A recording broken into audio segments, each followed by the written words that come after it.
Twitch. Yeah, I think this is the issue we were having with Twitch initially, where because of how my ISP routes our stream, it's a little wonky. So that's why we try and use the VPN, right? So I might have to try and do that again. But just as we were giving you and Panda a shout out, I like what Whoop said. Is this the new thing you're trying? Red light, green light stream, getting on a Squid Game hype train? Yes. Yes. Whoop, you caught us. We'll be. We're gonna. You already spoiled the news. We're gonna bring out some Dalgona cookies. Me and Derek are gonna try. It's the QS logo. We're gonna try and etch it out. There's actually, you can't see, it's off camera. We have a gun to each of our heads to reset everyone's stream keys. I fixed that. I'm pretty sure. Okay, yeah, that's not that. I mean, I was gonna say that can't be it because we were on for a little bit. So yeah, like I was trying. So they changed how you do your stream key now. On Twitch. I know. I spent like 20 minutes. The reason why I didn't get the Zoom link to you as soon as I could was I spent 20 minutes Googling. Like, where the hell is this damn thing at now? Yeah, I know, dude. The interface is so different too. It's just insane. And did you get that too? Like on Twitch, like there was I got like a bunch of notifications from Twitch being like, oh, we've changed the way we stream, so other people who used to have your stream key need to get a new one for like I was just like, what's going on? I was so confused, man. I just want a simple life. I know. Just want it smooth, like a baby's bottom. Like a baby's bottom. Like a baby's bosom. So I think the stream is stable now. We're gonna monitor this a little bit before we start the show proper. But so far so good. I'm so freaked out. Like I hate when these happen. You know, these I know. These technical difficulties. Yep. These testicle difficulties. Squeezing us, man. Squeezing us. Oh my gosh. But yeah, we'll try and get through this. So the thing we're trying today, guys, aside from the red light, green light. Oh my gosh! See now everything's breaking. Everything's breaking on the interface. Why is that? Why did that go? Why did that happen? Why Twitch? Why everywhere? Why everywhere? Our overlay should be okay, but for some reason it's not. Let me. But yeah, so one thing we are testing right now is we're actually live on YouTube as well, and we're trying to see how that goes. You know, we were thinking about going live on Facebook as well, but apparently you have to pay for that service. And we don't have a budget right now here, so we don't have the budget for that kind of fancy smanchy kind of technology, Derek. So. Why do they make it cost money? Maybe I was like wondering too. I'm like, why do I not see? I used to see a lot of people streaming, and I'm like, now I don't see it. So maybe that's kind of interesting. So if you want to stream on all of this stuff, like Facebook, YouTube, Twitch at the same time, there's a little fee. There's a little fee to add Facebook public pages. You can stream to your personal Facebook page for free, but a public page is a paid service. You know what I'm saying? Mm-hmm. So. Yeah, and right now we only have Twitch up on our, we only have Twitch chat up, but YouTube chat will go up eventually. But yeah, this is something we're trying. Yes. Just multi-streaming. See if that works out. See. We took a page out of the what if and we went multiversal. Oh. Right.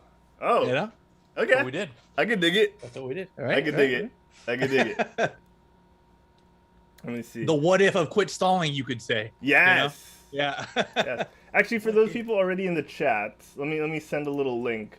We're giving away. Was it $50?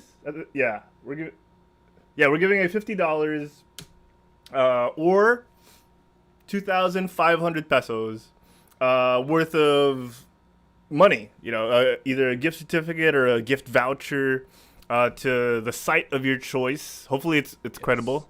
Whether it's Steam, Amazon, locally here in the Philippines, Derek, Shopee and Lazada are big. So we'll transfer some moolah to you if you win. All you have to do is click on that link in the chat. Give it a whirl. So there's a checklist there. You know, subscribe to us on YouTube. Just visit the channel. Follow us on Twitter. That kind of stuff. And if you do, everything you do gets you a certain amount of entries. Actually, I could probably open it up. Yeah. Hold on. Let me open it up and show it on stream so people know what we're talking about. People know. If you guys also, you know, if you want a Wish gift card, well, sure. Oh my god. Wish.com. Gonna wish you didn't ask for that. Oh my god. urise.com/quitstalling /Halloween. He said, Whoopi said, can't fool me, I'm not clicking that. I'm about to show you what you're clicking on, just so you're not scared, Whoopi. Don't worry. We're not trying to fish you yet, you know? Yes. Can't fool me. Here, we're bringing it up. So this is where it's going to lead to. Like we said, if you visit us on YouTube, that's +5 entries. If you subscribe, it's +30 entries. I wanted to do one for people who subscribed on Twitch. Maybe. Oh, okay. Maybe make that like a +7,000. But yeah, right. It wasn't a functionality that we could apply. So unfortunately, why is the follow on Twitch low 0? Let me try and fix that real quick. But yeah, so that's what we're trying to do right now. Hopefully it works out because, you know, we want to give stuff away for people, and it's a Halloween giveaway, as you guys could tell. And yeah, me, Derek, and Sam, we're gonna do the YouTube episode. The Halloween episode next week. We're gonna have some fun. Talk about things like Muppet Haunted Mansion. Derek, what else we talk about? I forget. What else we talk? We have a lot of games too. Oh yeah, we do. Yeah. A lot of games. You guys are gonna get to win even more stuff throughout this week and during the actual show. So yeah, check that out. It's gonna be fun. It's gonna be a lot of fun. Games with each other, stuff for you guys to do too. It's gonna be very, very fun, very spooky. We need to plan our outfits, dude. Ooh, okay. Here's the thing. I was so excited because I thought of a fun outfit that I wanted to do, a fun costume, and then I realized like I already did last year. I wanted to do Gordon Ramsay's, so I wanted to be a mummy chef. Oh, I like that. But then I already did mummy last year, so I'll probably have to hold it off for next year. I mean, worst case, I'll just wear my glasses, I'll flick the hair back, wear a collared shirt, I'll be Clark Kent. Why not? Ooh. Easy cosplay, right? Button-up shirt. No, I'll be like this. Who am I? You don't know, but now I'm Clark Kent. Baby. Oh, Clark, where'd you come from? We just saw someone else. Whoa, yeah. You were standing. Who are you? So. Oh man. Yeah, so those are the shenanigans we're up to. Whoopenstein said I had to restart stream. Did you not see the giveaway, Whoopi? Let me bring it up on screen again. For Whoopi. We plugged it for you. And we're gonna bring it up on screen again. Here, see? All you gotta do. Wait, that shit. Let me refresh. There you go. All you gotta do is visit Quit Stalling on YouTube. You know, subscribe. You get 30 entries to the giveaway. Again, you know, it's the value should be here, but it's $50 or 2,500 pesos. You didn't see anything. Okay, so yeah, see, this is what it is. All you gotta do, maybe if you've subscribed to Quit Stalling in the past, make some of your money back. Yeah, that is true. That is true. Oh man. Oh, Whoop said it was frozen for him before. Yeah, so that link's just gonna take you to it's basically like if you guys have done giveaways, you've seen something like this before. Like Gleam. Yeah, it's just like a point system where you can get more points for the giveaway if you do certain things, and we have options such as like following us on YouTube, subscribing there, all sorts of things as you can see on the screen, which can up your chances to win some moolah. Ooh, I like moolah, Derek. It's some of my favorite. Some of my favorite things. The money. I like the money. I'm gonna post some things this week on the socials as well, Derek. I'm gonna be like I'm gonna have posts like, oh, what Halloween games can I buy for $50 on Steam? You know, like we'll do that. Ooh, We'll do I stuff like that. Some recommendations. that. If you want to do some, Derek, like maybe things they could buy on Amazon, like Halloween related things they could buy on Amazon for $50. Like it could be a whole list. You know, it could be it could be like a this or that. Like, would you buy this or that for $50 on Amazon? Well, you can with the Quitsong Ghoulish gift card giveaway for Halloween. Yes. I like that. I like you. Whoop said I didn't get to hear the response if you were doing red light, green light. Oh, you're good. Sorry. Oh, yeah. Well, we said you caught us, man. Like we were doing that. Sadly, well, we can't do it now. You already know what it is. We each had a gun at our heads on the side, like I was saying, but you know, you got it. You got us. You're just too good, man. Well, you got to stop being so good at knowing things. Yeah. It's like, geez, it's spoiling our plans, man. How are we supposed to have people guess and figure out our plans if you're just here? You know. Oh man. I'm trying to figure out. Oh, there we go. So I have my little sliders, right, Derek? Like I have. Oh, well, I just disconnected them, but I have this box. I used to like control the music, right? And it just got disconnected, but. Right. Like, why isn't it working? And then I realized it was, and I just wasn't like moving the right switch. I gotta label it. Okay, let's see if you can't catch me. I'm the gingerbread man. Whoop. You're right. Tell me where you're hiding him. Every time I see that line, I just think of Shrek. Tell me who's hiding them. I don't know. Yeah. I'm the gingerbread man. You're a monster. You're a monster. He's like, I'm not the monster. Here you are. Now tell me who's hiding them. It's a Shrek, right? Yeah, it's so good. Yeah, it's so. Every time I see that, I just think of that. Wolf, you get me with the movie lines, man, all the time, man. God, like he said something in chat like the other day. It wasn't the other day. We were playing a game. I think we were doing a community thing, and we were playing like Whiplash or something. Okay.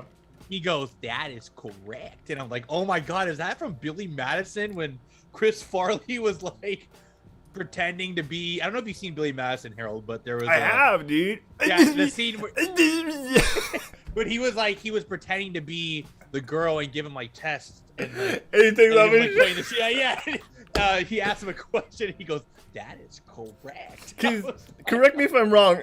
Chris Farley subbed in because Billy already got an answer wrong. Yeah. Or something. Yeah, exactly. And he was like, he's got to prepare for the next time. Yeah.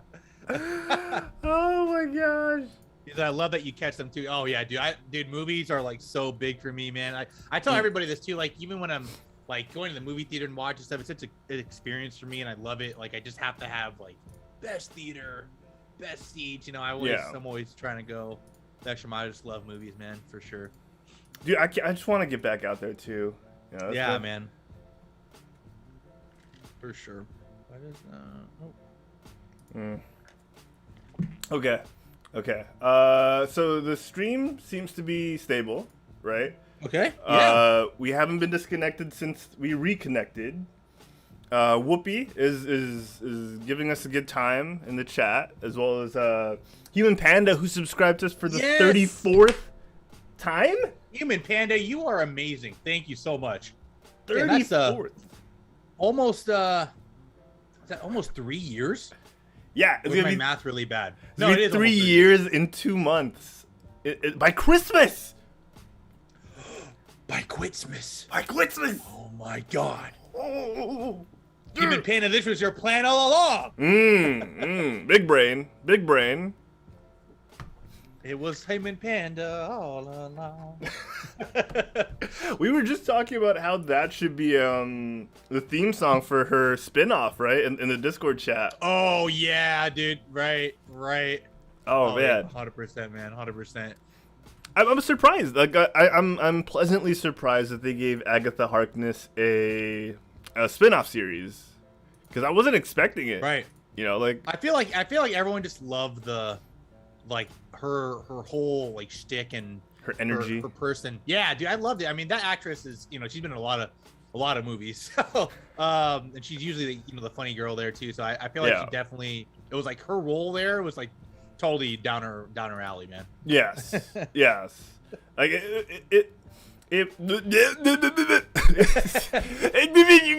Agatha got your tongue. It's like. But what if she? No. I love Adam Sandler movies. Actually, I think it's the role that suited her own personality the best. Like she's like they were saying in like interviews, like she's a really good chameleon, and that's why she's been able to get a lot of those like those supporting like side character gigs in all these different movies. And it was about time she got like something she could star in. So like which inadvertently was WandaVision. So it's super cool. Like I'm super happy for her, and I'm super happy for us that we get to go along for the ride because she's a very talented actress. Like it's super entertaining to watch her. Derek, as we continue to talk about Agatha Harkness and other topics before we actually talk about What If, let's take a little photo. Let's do it. Socials. Let me. Oh, did you notice I'm wearing my A-Day t-shirt? Oh, shit. Oh, yeah. That is sick. That is dope. From the most disappointing game of 2020. Could have been so much more. I hear the Guardians of the Galaxy game is what it should have been. Oh. Yes. That's interesting. Yes. So you're saying we got to get a crew together. Yes, that's exactly what I'm saying. That's exactly what you're saying. That's what I'm hearing. Francis is asking if we're playing it. You know. Oh man, Francis, if you're here, man, let's do it, man. Actually, Francis, you got me. That's why we got to post. Can I just be I am Groot in the whole stream? I'll just say one word, like just in different ways. I am Sensei. Oh. I'm Sensei. Yes. Please, let's do that. Let's photo it up. I have a freaking prop today. Yeah. Just do like a. You want to point at me? You want? Oh yeah. Other way. Oh, there you go. Sorry, our music didn't loop. So hold on. Okay. Oh, what pose? Okay, here we go. 3, 2, 1. Okay. Grabbing it. All right. And slamming it. We're also live on YouTube. Okay. We live, babies. Plot twist: Human Panda is actually Santa Claus. You know what? I would believe it, man. With his amount of love and gifts, man. He is Santa Claus. Fuck it, that's it. You nailed it. Whoop. Derek, I would watch that Christmas special. yeah, right. Exactly. Yeah, I definitely would. I would watch. Yeah, whoop. It's supposed to be. Yeah, the Guardians. If that's the game you're asking about, yeah. We tried on stream a couple times the Avengers one. And sadly, it was for me, it was very computer heavy. It was so hard to stream that game. Yeah. But yeah, that one was fun. It just kind of, it's very easy to kind of get like to the end of things, and you're just like, okay, it's very repetitive. But I mean, it was fun while it lasted. So the fact that Guardians is supposed to be what it was, so we'll see. We will see. I think the Avengers game is definitely more fun with friends. I think it's definitely more fun with friends. 100%. I couldn't do the grind. I couldn't do like because there was very little variation in the scenes and the levels. The story. I couldn't even get through it. Like I'm near the end. I'm like at 80%, and by that point I was just like, come on, just give me something else to fight other than right. Because like the what were they? They were something. It wasn't Hydra. It was AIM. It was AIM. AIM. There. Yeah. Like very repetitive. Yeah. It was too repetitive, right? Because like Derek, we come from MMO backgrounds too. Like we play Final Fantasy, World of Warcraft. We know what it's like to go into a repetitive game loop, and have to go through like the same dungeons to grind out and stuff. But for some reason, the way Marvel's Avengers did it was just too much. Like it didn't feel exciting. It didn't feel dynamic, and that's one of the biggest things that disappointed me about it, because we love Marvel. We wanted this to be a successful game. Yep. And I think that's actually a topic we got to talk about at a different time, because like I want to be able to go into like why it failed for us. Yeah. That's actually a good idea too. And, you know, like that's a good point. I feel like we could talk about that for sure. Yeah, and with someone like Francis who works in the game development industry, we get a little insights from his point of view. Yes. Maybe. And it's perfect because we all played together, so we all experienced it like at the same time, more or less. Yeah. Right? Yeah, I'd love to get people's thoughts on that too. Let me open up the Twitch dashboard so I can read chat while. Scherzo says, "Aw ye, quit stalling." Hey, Scherzo, what's up, man? Domo arigato, scherzo animato. How you doing, buddy? I don't know which chat to look at. Okay, YouTube is definitely not going to be active, at least for this first stream. So I'm going to try and focus my attention. You guys, also, Twitch. just to give a little hint for the giveaway on the link there, for the last answer, the first name is Fred. That's a little hint on this show that you're gonna get only here. The first name is Fred. But it's a big tip for the people who weren't here for the for the first time we threw that up there. Here's another link. It's not spam. Just go ahead if you're on spam. YouTube, copy paste that into your bar. This is our $50 giveaway. I should really have like a button for that, right? Like, just be like, hey, it's like a command, a command that just sets it off, with copy that says like, oh, want to win $50? Well, look at this. Speaking of money, Francis comes in hot and drops a 36-month sub. Oh my God! Speaking of 3 years, Francis, you've done it, man. Holy hell. Let me play some. Our Twitch baby is 3, man. No, wait, that's not even right. Yes, that is right. No, wait, is that right? I don't know. No, that's not right. Here's a little throwback. Oh, wait, no. I can't play that song right now. I don't want to get copyright. Yeah, it's fine. Yep. Never mind. We'll play something else. Francis, thank you, man. You're amazing. We love you, man. Dude, Francis, we were just talking about you. I know. We were just talking about you. That's crazy. I'm trying to find like some party music. No, that's not it. That's just more little Dune vibes there. Yeah, well, I just watched Dune. Oh, did you? I'm actually watching it tomorrow. That's gonna be maybe we'll have a short on that together. Yes, we should. Oh, okay. Yeah. Okay. That'd be kind of cool, That'd be kind of cool. Like definitely. It's the dad's birthday tomorrow, so and he's watched the OG. I've never watched the original, read the book, so neither obviously have I can't. I can't like compare it, but I mean it looks good. I like the aesthetic, and I would be lying if I said I wasn't watching for Zendaya, but but I am. But there is no shame in a man's wants and needs. I mean, it's a stacked movie. You got Thanos. You got freaking Aquaman. Got Poe Dameron. Poe Dameron. God, Zendaya. You got Timothy Chalamet. Yeah, Timothy Chalamet. You got Drax, man. It's stacked, man. Just stacked. He literally just looks like a white version of that. I know, right? Exactly. You have Drax here, right? Francis hath been summoned by my voice, or by voice, yeah. Yes. You're right. Have you seen the Wendy Williams Dune memes? I have not, actually. Wendy Williams, the reporter? Oh, wait, no, Wendy Williams, not the reporter.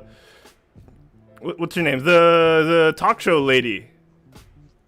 Right? Damn, Whoop got me. He goes, I love Dune. Dune your mom. God damn it. I'm not gonna lie, it took me a while. I was like reading this. I'm like, Dune your mom. I'm like, oh. One of those jokes when you say it, you're like, okay, I get it. Oh, the talk show host, Fred, just saying yes. Yeah. She's fun. I've seen some of her stuff. Unless she's like politically inclined, then I've barely seen any of her stuff, so I don't know. There is that one actress is also in Dune. I believe she's from the UK. She's also been in a lot of stuff. I just can't. Where is she at? No, actually, never mind. Rebecca Ferguson. Is she not? Or is she British? Maybe I'm Swedish. Oh, she is British. Okay. Yes. Okay. Is she British, Derek? She's British and Swedish. Okay. Oh my god, she has a Scottish and Northern Irish accent. Oh my Ooh, lord, that's hot. That is highly But attractive. I know I've seen her. Yeah, I've seen it. Okay, yeah, she was in Mission Impossible, whichever number that one is. 53. She was. Yeah. She was in Life. Oh, she was in both Mission. She was in 2 of them. So Life, I did watch. That was kind of like a Venom vibe movie. That one was actually pretty crazy. I remember watching it on the airplane. What's the name of the movie? Life. Life. There's like these 4 scientists gather this specimen in space, and it looks like the symbiote of Venom, but it like grows and attacks all of them, and Oh, it's wow. like a kind of horror, like type movie. But I feel like there's something I've seen her in that I'm like more like, okay, I'm trying to go see here, but Hercules, huh? Is this the one with the Rock? Yes, it was. That might be the one that I remember her from. But she's actually been in a lot of movies I've watched. Yeah, I think Hercules is the one I'm more familiar, like The seeing Rock her in. Hercules. Yeah, The Rock Hercules. Have you seen that one? It was actually very action-packed, man. Back in the day, you know, when dude, what has Dwayne not done, man? He was a Scorpion King. He was Hercules. He's done like every type of film, I feel like, you know? Maybe not horror, but I mean, what's stopping him, man? Seriously, what is stopping him? I mean, He's done it all. pretty much nothing at this point, right? Yeah. Maybe China. maybe China could stop him. Right. Let's see here. Oh, we got a how you doing? Wendy Williams How says. you Even doing? Panda. Oh, Panda. Oh, BMO with the 36 months too. Damn, the freaking subs are just dropping in. BMO. 30. Damn. 2, 3 years. Not to be 3. BMO. Thank you so much. Oh, love you guys. They were. Skircho says they were talking about playing a game with you too. Yes, Francis. We were talking about the Guardians game coming out, and possibly doing a review on the Avengers, since Harold did mention that. Let's people are finally saying play this is supposed Avengers to be together. Let's finally play it together. Yeah, let's play it, man, and we can kind of give our like our insights on it, and you know, play Guardians and see which one was that we enjoyed more. You know? No, dude, because legit, like my favorite memory of playing Marvel's Avengers is the first time in the beta where we tried to connect to the same server together, and we disconnected like 3-4 times trying to get into the map. Yeah, and then we finally got it to work, and that was like the biggest moment of relief and success for us. We didn't even play it yet. We were just like, we're in, we're freaking in. Dude, we were in that. I remember we were in that the training room. We're gonna own these guys. We're gonna own them all. Oh, that was so fun, man. It was amazing. Hope said I'm gonna go watch that now. I forgot that was a thing. I'm gonna leave my headset on because I can't. She was a famous singer in The Greatest Showman. Oh, that is also probably where I remember her from. Thank you. Who? Wendy Williams? Yeah. No. Rebecca Ferguson from Dune. Oh. The Rock is actually on track to be a billionaire. I wouldn't even doubt that, honestly. That's not even surprising to me. Like, you know those people like who just grind it out until they get good at something? That's The Rock, dude. Like, seriously, it's man. admirable. I know. It's very admirable. He's done a lot of stuff. I need to catch up. About Francis, they were talking about Big Pooh. Don't believe them. Shh, well, don't tell him. Gosh. Come on, man. Oh, secrecy. No. Whose side are you on? Whoop. Was Zendaya also in The Greatest Showman? Yes, she was. Oh, yeah, she was. Oh, my God. Wow. Now I'm wondering if it was like the same company or, you know, if they had ties. That's insane, man. I'm on Whoop's side, man. Yeah, Whoop. That you're on Whoop's side. That's weird. But yeah, The Rock, man. That guy just. He's. I'm trying to think. There wasn't. I mean, there's always like that one actor, right? Like almost in every generation, I feel like that's just in almost everything. Yeah. I'm trying to think of who that was growing up. But I can't put my finger on it. But I feel like there is somebody. Maybe Adam. No. I Were you say Adam Driver? No, I was gonna say Adam Sandler. Like I'm trying to think like before The Rock got popular. Who would have been that guy? Okay. Yeah. Ryan Reynolds, maybe. But I feel like Ryan Reynolds is still kind of popping off right now, so maybe not. Dude, Ryan Reynolds is popping off a hell of a lot. I mean, he's popping off so hard he has to take a sabbatical. Dude, I know, man. Like, dude, that guy, too talented, man. And we do all those old wives' tales of how to connect properly. We'd have me connect first or Derek connect first. Alt tab to reset the thing. Yeah, dude. Oh my god, I know. I remember that. That's true. That Harold was saying. We'd all wait in the ship, and we're like, dang, what is taking forever? And I remember we'd see Hulk, just big dump truck, just like sitting in the chair. Dude, I remember that moment. I'm like, why is the Hulk so thick? And he's just like. He was just like crouched up. I think we had a picture of that. I thought we did, but I think one of the things we said was like, why isn't he Banner while they're not fighting yet? Yeah, like, right. What? I know. He's just chilling. Chilling, big booty chilling. He's always on his toes, I think is what it is. You know, you gotta be ready. You gotta be ready. I'm always angry. Yeah. I'm always ready. Okay. Yeah, man. Francis, if you were down, man, I'm down to try the Guardians with you guys. If we all get together, man, why not? That'd be a lot of fun. Is Guardians a multiplayer thing? Because I know you play as Star-Lord in the campaign. That is true. We'll look it up. I feel like it should be though, right? Like I feel like it should be. I could be wrong though, but we'll see. We'll check it out. But at the very least, you know, we should finally try the Wakanda part of Yeah. Oh yeah, man, for sure. Because I'm trying to think too. Like, there's how many people are in the garden in this? 5?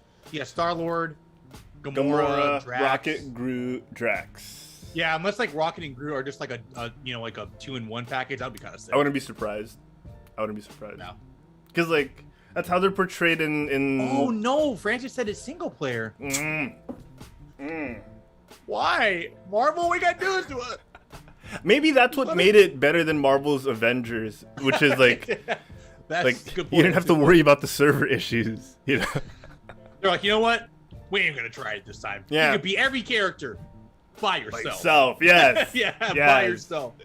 We'll give it a shot. You know, like maybe we could do like a review kind of thing instead of that's true. Instead of like a full on like let's play together, we could do like a review, and then we could do like a character review too, maybe for each person, like who we think is like the best or whatever. You know, I got this. Marvel's Avengers, we stream together. You know, we play together. We have like our faces on each corner, right. And we just play. Yeah, let's just try it. Let's just have some fun. See if it's still dizzying. We could do like a state of the game address. Ooh, right? I like that. It's been like 2 years, a year and a half since it released. Let's see how it is. Yeah. Let's see.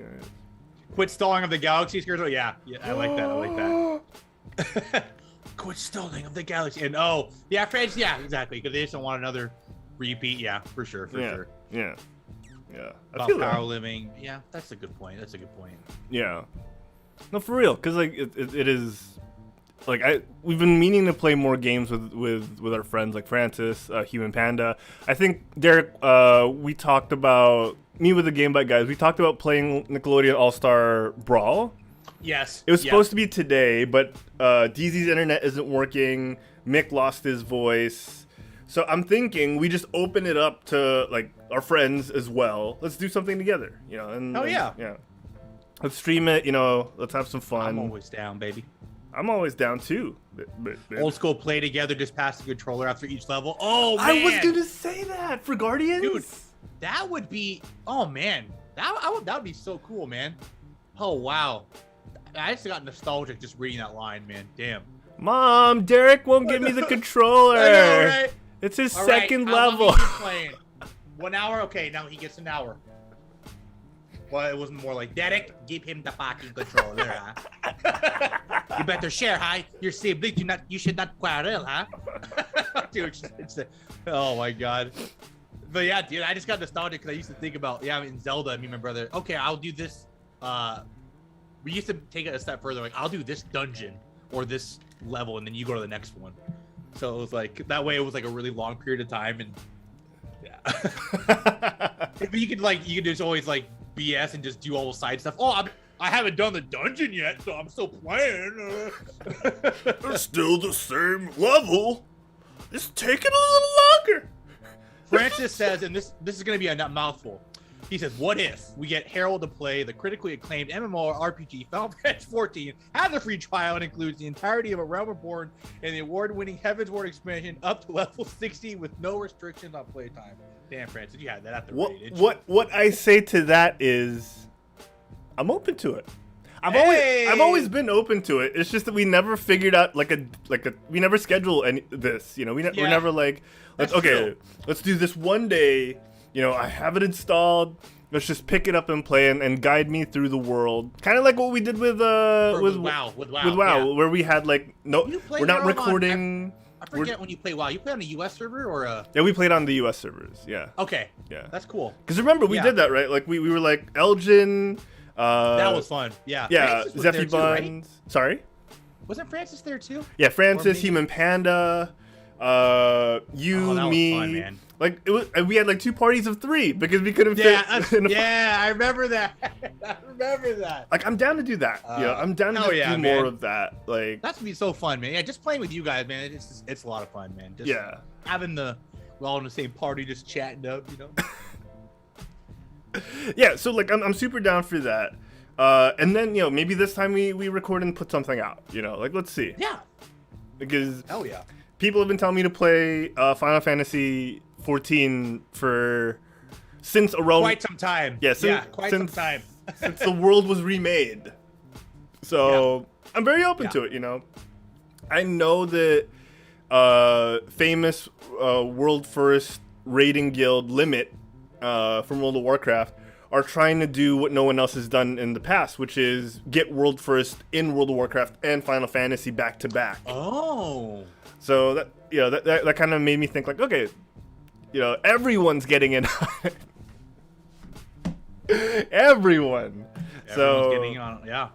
Yeah. And we're always there. Like Harold knows, so we can have a lot of fun, man. We can do fun stuff. I think it'd be fun to I don't know, Francis, if you've done the treasure hunting in Final Fantasy yet, but I feel like as a group that'd be so fun because it's just like a funny thing you can do with friends and you get money out of it too, and it's just like it's like a gamble and it's pretty fun. It's time to make memes. Whoop. Yeah, right. Yeah, Whoops, like we could play like any clip we have and then just insert me saying, I'm open to it. Yeah, right, yeah. Harold, what if we throw you into a dungeon, chain you up for days, have you tortured, maimed, and blinded, and get your reaction? I'm open to it. I'm open to it. We just gotta schedule it. Right? We just never picked a day in the past. How crazy will these chains be? Who's gonna be torturing me? Then we'll see. Where are we chaining me specifically? Yeah. Oh man. Oh yeah. Oh man. Yeah. No, for real. Like I'm super open to it. I just want to have more fun with friends, especially on the weekends because weekdays, buddy. Yeah. Weekdays are getting longer. Weekdays be tough, man. I hear you, man. Yep. Oh yeah. Oh no. Yeah, I'm always down, man. Yeah, it's been a long time coming. We haven't played like a good. I think the last group game we all played was Fall Guys, like with a big group of people. You know what I mean? And I would love to do that again with the Stalin fan, man. That Fall Guy thing was really fun and competitive, but fun. It was super competitive. DZ had to resort to grabbing me, but I guess it's part of the rules. I know, right? I guess it's part of the rules. Imagine. I remember the saddest part about that was I think out of at least our team, I was the only one who played for 3 days prior to get ready, and I lost every single game. I was I hate this, dude. I'm out. I think what was hilarious was Miko P got out in the very first round. I felt bad because he was he was really down on himself. He was like, I'm just gonna try my best. Right. And I was like, no, dude, you never know. You never know. You could pull out an upset. And he gets out on the first. Yep. Yeah. I love the guy. Yeah, and that's Fall Guys. That's what it is, man. Yes. Skirto says treasure hunts. Yeah, it's definitely fun and chill.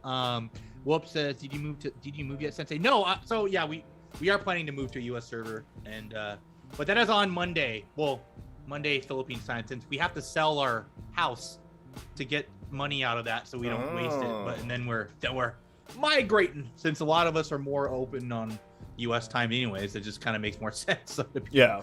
There. So yeah. Okay, that makes sense. So Derek, we got a clip. Francis did something. What did he do? I think this is just me saying I'm open to it. Oh, I'm open to it. He's gonna put some random thing in there and it's gonna cut. I'm open to it. I'm open to it. Should we play? Should we check this out? Let's do it. Let's do it. I'm down, man. Hold on, Let's see what Francis has cooked up for us. Do I even have it? I don't even know if I have the Twitch browser open. I'm open to it. No. I'm open to it. It just is like tortured. I'm open to it. Just cuts. Oh my gosh. That'd be pretty funny. It might be. Hold on. Let me open it. Twitch dashboard. Well, will it just show up if I go on the Quitsong Twitch right now? Hold on. Good thing I'm homeless. God damn it, Wolf. Okay, I found the clip. Open it. We're gonna see this. Let me put it on screen. Turn off the bed music real quick. Turn off that bed, baby. There we go. And then, oh shoot, sorry. Where's the browser? The browser. The browser. Oh, here. Ah, yeah. There it is. Let's put it up full. Nope, that's not it. Oh. Little spoilers there. Okay, here we go. Let's see what this is. All right. We could play like any clip we have, and then just insert me saying, "I'm open to it." we could play. Okay, so. Okay, there we go. That's the pre-setup clip there for anything else. Okay, we're ready. We're ready for it. If anyone wants to take that clip, right, and just have fun, be creative, you know, and then just end it with bangbros.com. I like that. Oh my gosh. Clip wasn't way back enough. Yeah. I thought Francis is gonna pull that out every time we say something, you know. Hey guys, remember this? Oh man. If I ever say no on the stream, Francis will just edit that in. Francis, you need to download that clip and just save it in your computer. Just in case the video gets too old. Right? Yeah, because we're not recording yet. We're not recording yet. We should get that, yeah. Right, look what I've sprung from the archives. No, you say, Harold, huh? Or like if you guys are ever like, oh, let's finally go to Jed's Island Resort. Right. and then future me is like, nah. And Francis just cuts in and it's just like, but Harold, we caught you in 4K. Yeah. Caught you in 4K for sure, man. I'm up to it. Let me for some reason I just got this notification super late. Quick stalling here. There we go. Retweet. The real location of what if Jed's Island Resort. There's a lot of mishmash at Jed's Island Resort. You know, there's a lot of crossover there. You got dinosaurs. You got Spider-Man. You know, you got the rest of the Avengers and the whole Justice League. Derek, when you get here, I'm thinking Jed's Island Resort might need to be on a stop. Yeah, you know, let's just review it. Why not? You know, maybe it's not as bad. No, it probably is, but let's just. I still think we'd have fun. Still think we'd have fun. We'd make our own fun. I feel like we'd make our own fun. Yeah, I think so too. Yeah, I think we would definitely make our own fun. That's a good way to put it. I think at least one person from Quitsong will get hurt. Maybe not seriously hurt. Maybe like scrape their knees. Someone that's like goes there like every day. It's just like a huge fan. It's like, man, these guys, I'm never watching them again. I can't believe they're trashing Jed's Island Resort. No. Right. I feel like we will have a fun time if we do go. Yeah, that's true. Yeah, I think we just have fun. Just the company alone, man, would be enough, honestly. Oh, Skritzo said we should make the clip a chat command. Okay, let's do it. We're doing I'm this open now. to it. Wow, yeah. I like that. We're doing this now so we don't forget to do it later. Okay. I'm open to it. That's great. That's great. What's our robot's name? It's not Streamlab. Francis says Jed's Island Resort, the real location of what if. Oh damn, Francis. That was good. Francis is on fire all the yeah, time. he always is, man. He's even with the naming stuff, and he's on top of it, man. Francis would put me out of a job if he worked in advertising. Yeah, Francis is good, man. He's good with that stuff. Okay, I'm adding the command. Just don't drink the water by accident. Yeah, let's just go there. Let's just sell the bath water. What? Jed's bath water. Streamer only. Okay, I think it should be there. Can we try it? Can someone try? Exclamation point, I'm open to it. Let's try it. Could someone give it a shot? If it works. Try it too. Okay, thank you. Let's see if it works. Did I spell it right? I'm open. Did I spell it I think I right? did. Did it not show up? It didn't, right? It did not. Okay. Not yet. Okay. I want to be before we move to the actual show. I want to make sure this works. I want to make sure it works. No worries. Let's see. I'm open to it. To You know, before the show starts, I'm open to it.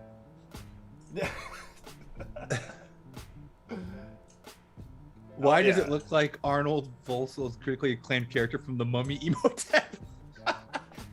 Emotep. I actually want to rewatch those movies. Now, I was actually thinking about that the other day. Those were those movies I grew up with too, man. Like those are, God, not even that. Especially since I've been telling Harold I've been catching up with Dungeons and Daddies, and they actually went to the Mummy Returns ride in the series, and that just made me think of the movies again too. It's so good, man. Oh yeah, I'm open to it. It does look like Emotep, actually. You're right. I'm to it. Why is it not working yet? It's already on the list. I swear. Emote. That's just what it is. Emotep. That's what it is now. Okay, we'll try it again in a couple of minutes. How about that? We'll try it again in a couple. of minutes. Yeah, maybe it's just taking a while.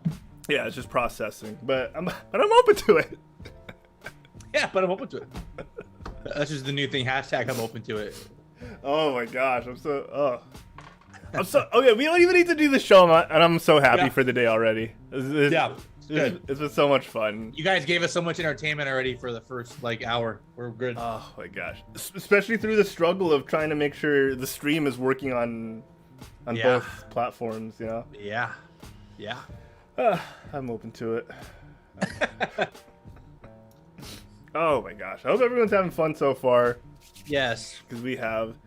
We're putting out YouTube shorts. I think later today, Miko P's YouTube short on. Speaking of Final Fantasy, Derek, Miko P's YouTube short for tanking. Yeah, tanking on Final Fantasy 14 should be up on the channel soon. So, yeah, if you guys are fans of Final Fantasy 14, yeah, and you're open to it, Miko P's got a guide for you. Oh yeah. I'm double checking if it should be. If it's up already. No, it's not up yet, but it should be up later today. Maybe in a couple of minutes. We'll see. Yeah, it's not there yet. Okay. All right, people. We're about to. Alrighty. Oh. About to delve into the unknown.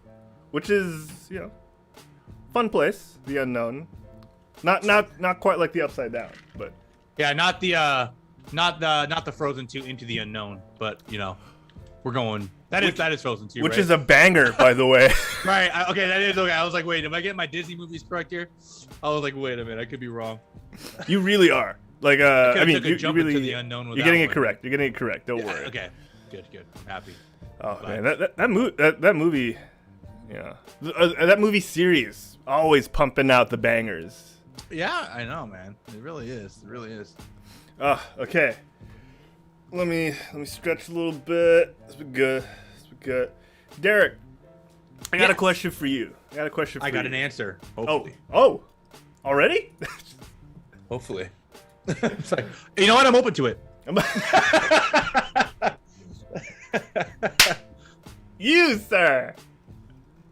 I'll put something up on screen real quick. I'll be here all hour. What? Yes, please. I hope you will be. I mean, if not, I just hope you're open to it. Okay. Let You me put just it where you said?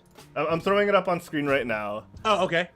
Just as a reminder for people. I'll probably mention this on the during the show as well. But I just wanted to, for the people who are early, I want to let you guys know we are giving away a bunch of treats.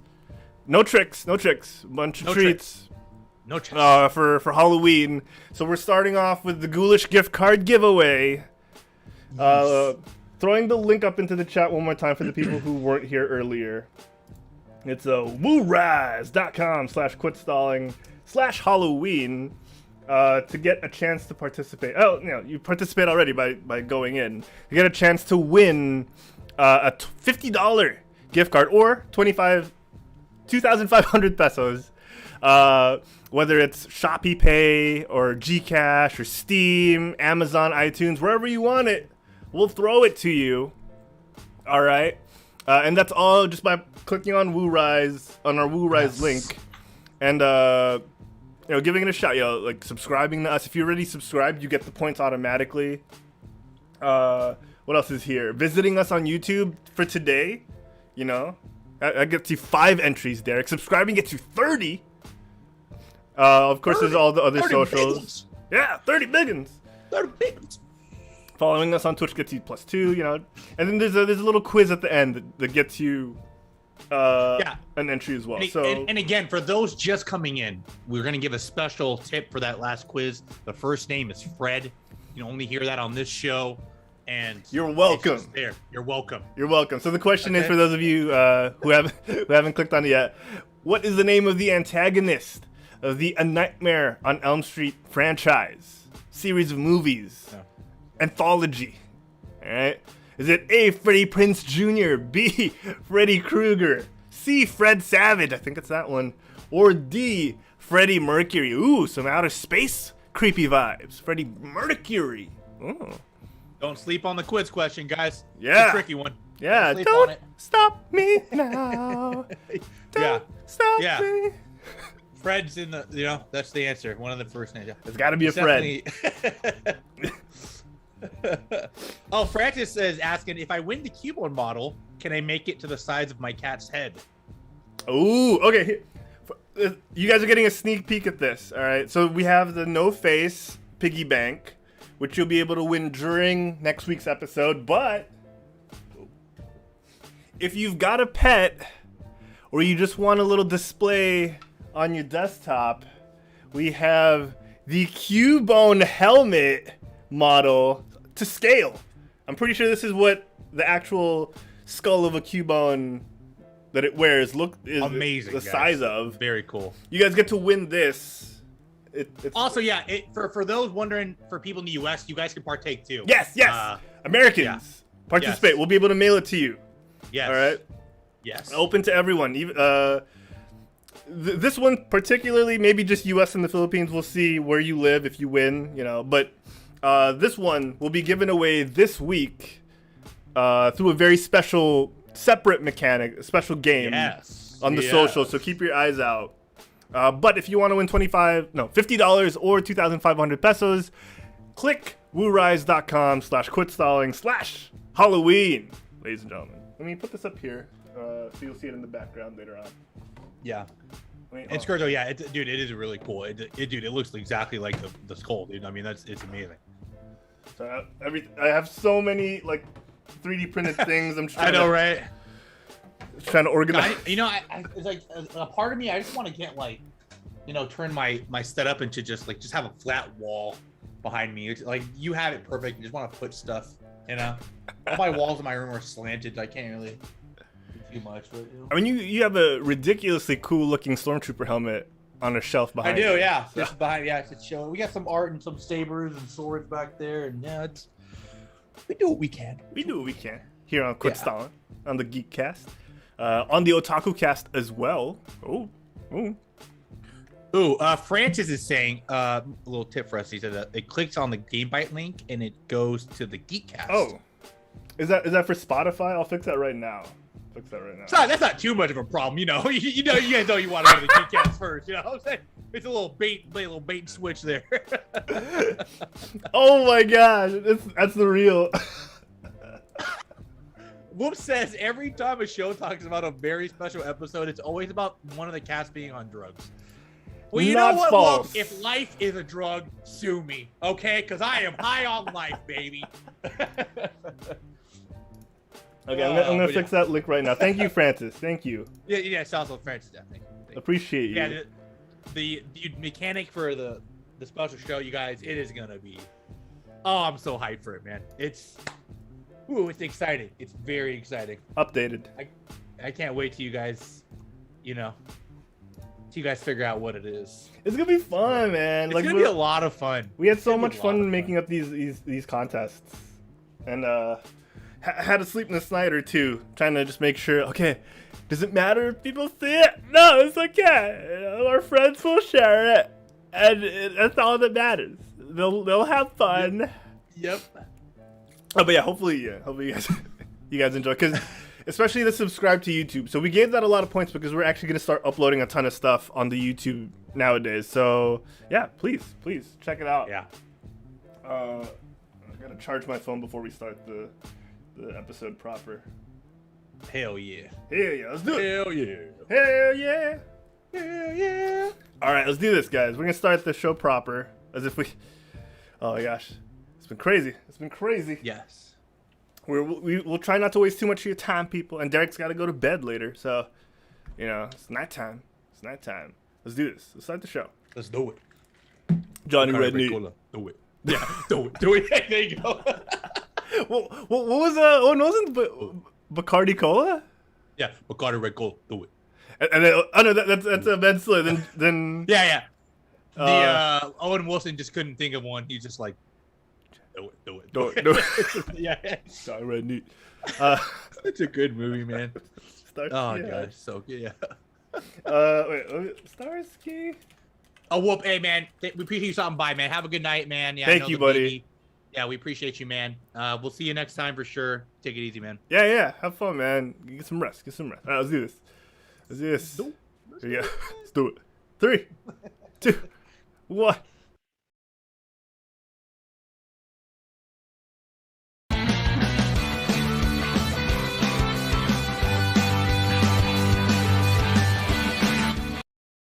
I messed that up. We're gonna do it again.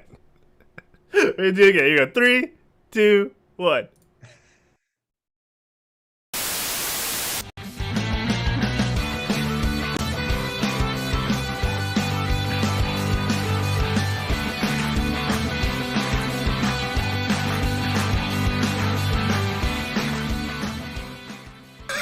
Welcome, everyone, to the Quit Stalling Geekcast. I am your host. I am Herald Silvestre, welcoming you to the Quit Stalling Media Studio on this fine Sunday afternoon, Saturday evening, late at night in America, maybe Sunday early morning for those of you in the East Coast. Welcome, and let's have some fun. What if I was going to introduce my partner right now, the man known to his grasshoppers as the sensei of humor. Ladies and gentlemen, give it up for Derek O'Brien.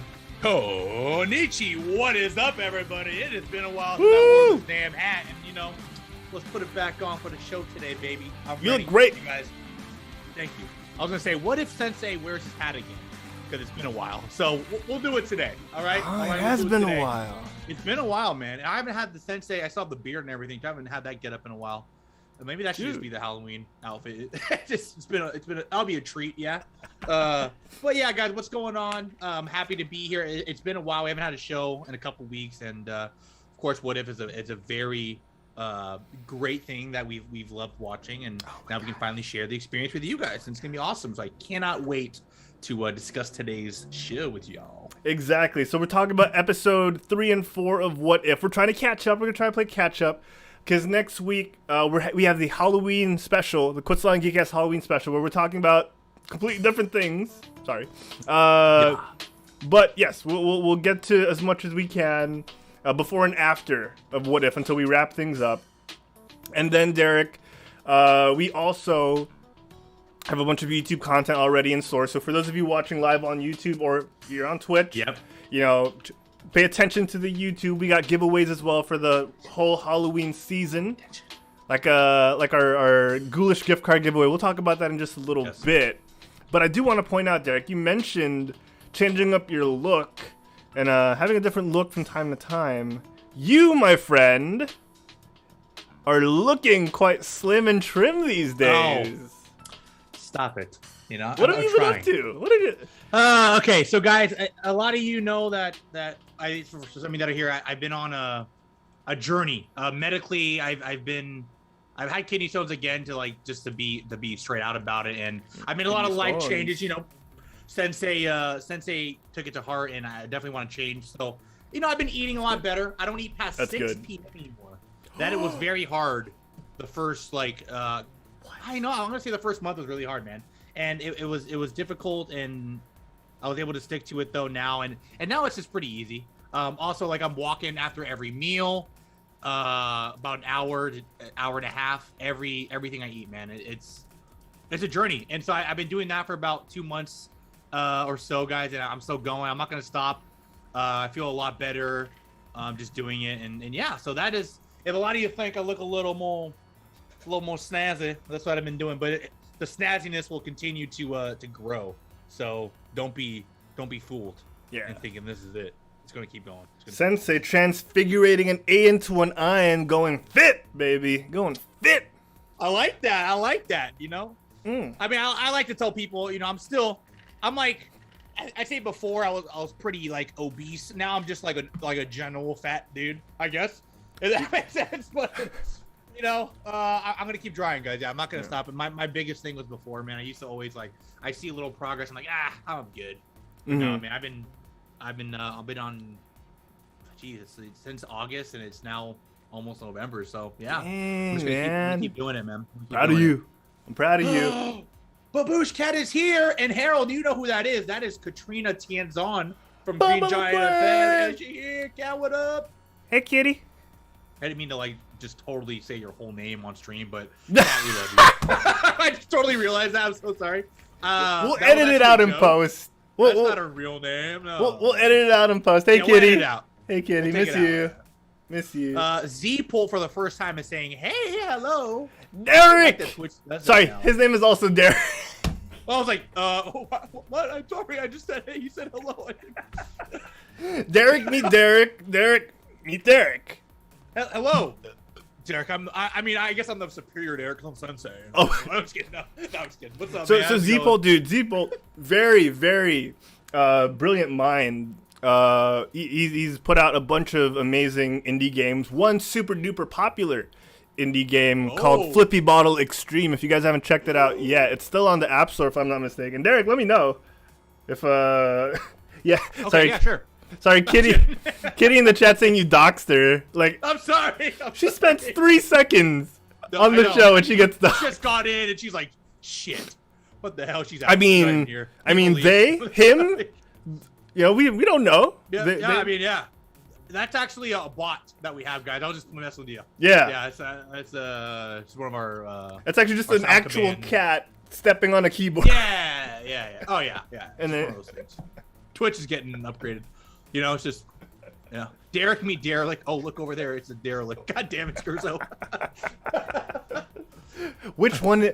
The question is, which one does he think looks like a derelict? I know, right? Oh my gosh. Okay. You have been looking amazing, Derek. I just want to say, I really wanted to point that out because, you know, that's a tough journey for a lot of people. Yeah, definitely is. It's definitely something I got to commit to. And, you know, my mindset is just, I mean, I know obviously I don't have to do this, right? Like, obviously I'm still, I guess, considered young. I'm 30. But, you know, I'd rather do it now instead of where it gets a lot harder as I'm older. So just, it's just easier for me. And brother, I'm fine, man. We're past 30 now. Oh my gosh. I know, man. Oh my God, I'm old. Getting old.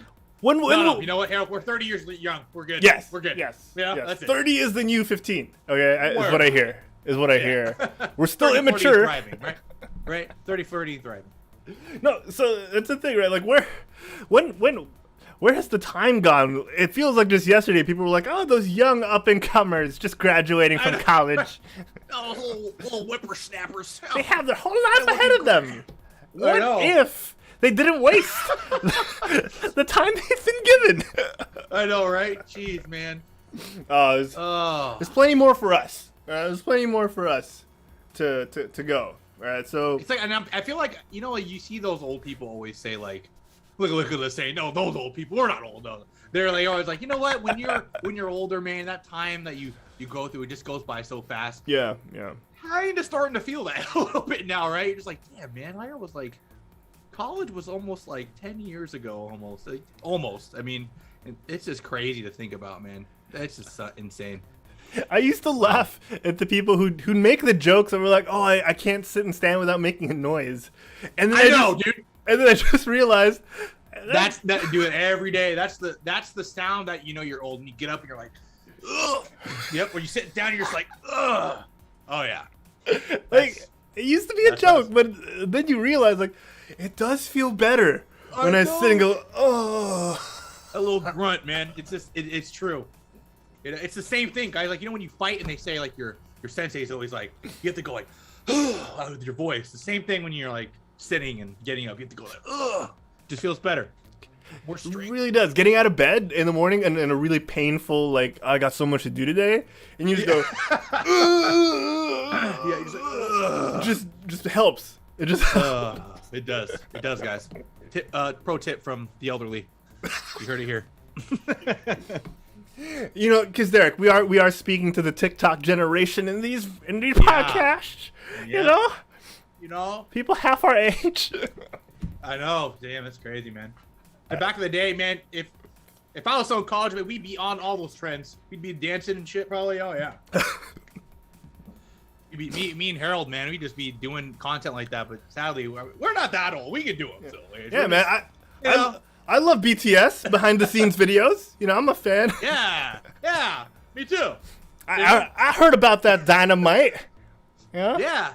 You know that new color scheme, black pink. That thing is lit. No cap, y'all. Yeah. Yeah.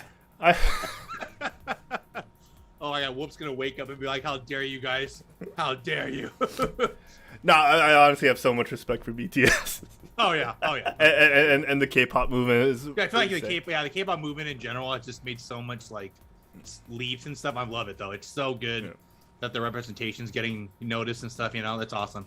And the ripples, man. Like K-dramas are huge as well. Yeah. Squid Game is everywhere.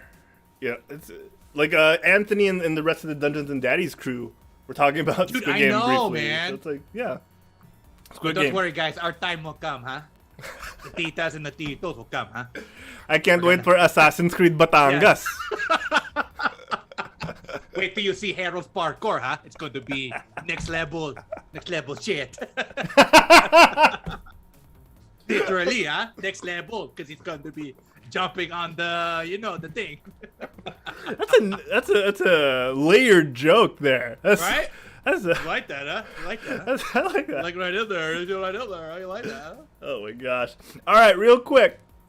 We've talked about it so much already in the pre-show, but we still want to give the people at home or people who are just tuning in a look at it. Once again, if you haven't yet, join the Quit Stalling Ghoulish gift card giveaway. Win $50 or 2,500 pesos to any online retailer or store or marketplace of your choice. Shopee Pay, Steam,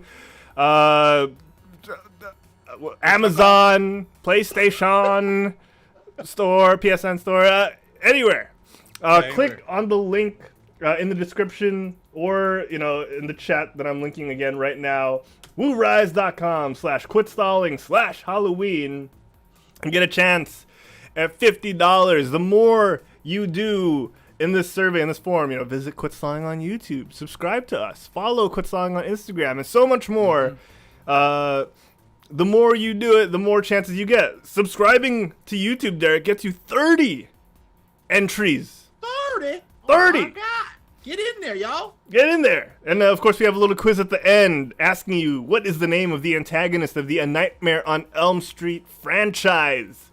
Is it A, Freddie Prinze Jr., B, Freddy Krueger, C, Fred Savage, or D, Freddie Mercury?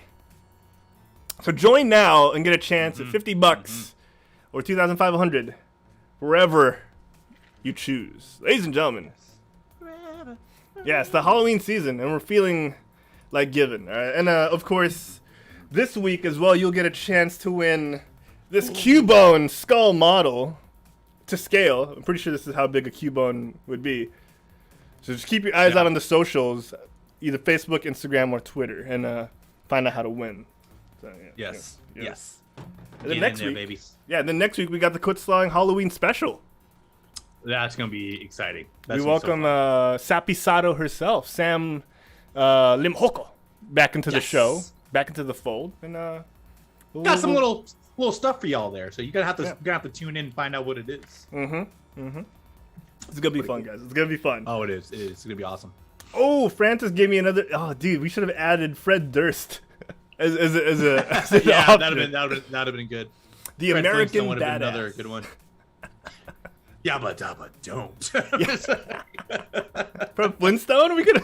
Yeah, right. Just put him in there. Oh my gosh. Oh, Francis also mentioned, fam, that me doing parkour is called hardcore. You're right. Sorry, my mistake. Hardcore. Dude, with all the different stuff we're gonna be posting on social, I kind of wanted to change my tag, my handle, instead of Herald Plays. I was thinking just making it like Herald Shouts or like Herald Makes or Herald Does. You know. Dude, honestly, even parkour makes literally like that's your name. Hardcore. Right. Parkour. Parkour. Like, damn.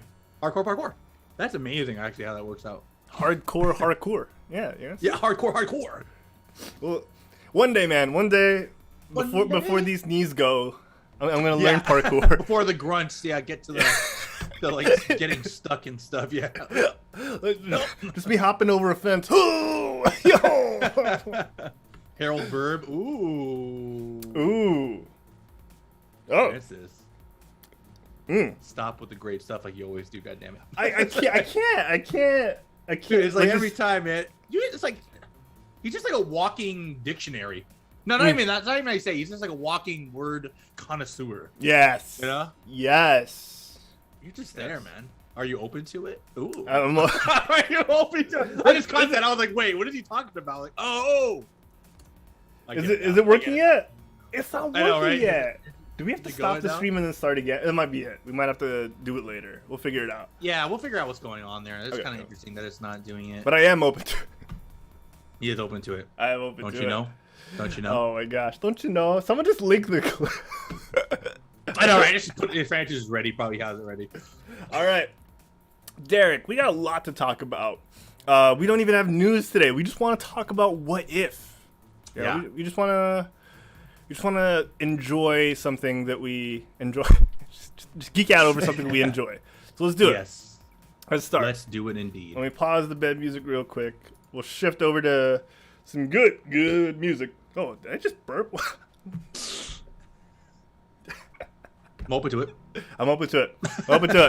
Let's start. Spoiler alert, ladies and gentlemen. We're talking about What If episodes 3 and 4. Let's do it. All right. Derek, kick us off with the Watcher's opening spiel. Why don't you know? Oh man, I have to get it ready now.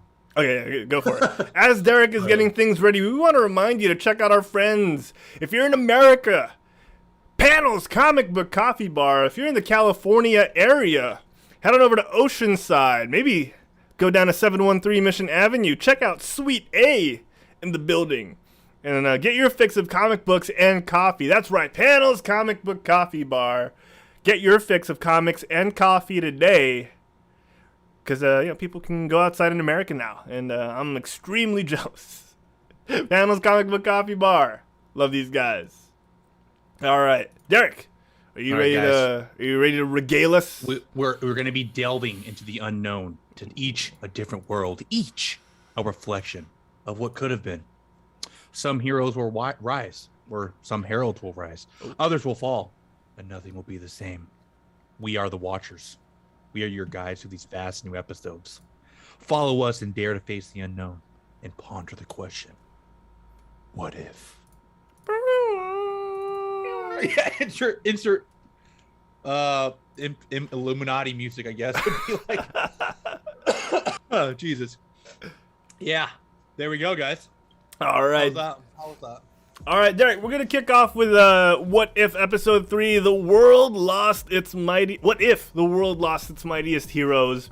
So, in this episode, Hank Pym goes nuts, brother. He goes nuts from losing hope, single-handedly dismantles the Avengers Initiative as it's starting. And in the opening sequence, you kind of think, oh, is this a story about, like, Tony Stark and how he reacted badly? Like, what if he reacted badly to Fury and Widow injecting him with whatever that thing was? Right. But right. The more we go into it, you know, it's a way more complex storyline. We see who we in the universe know as the Avengers, or the first Avengers team, get picked off one by one.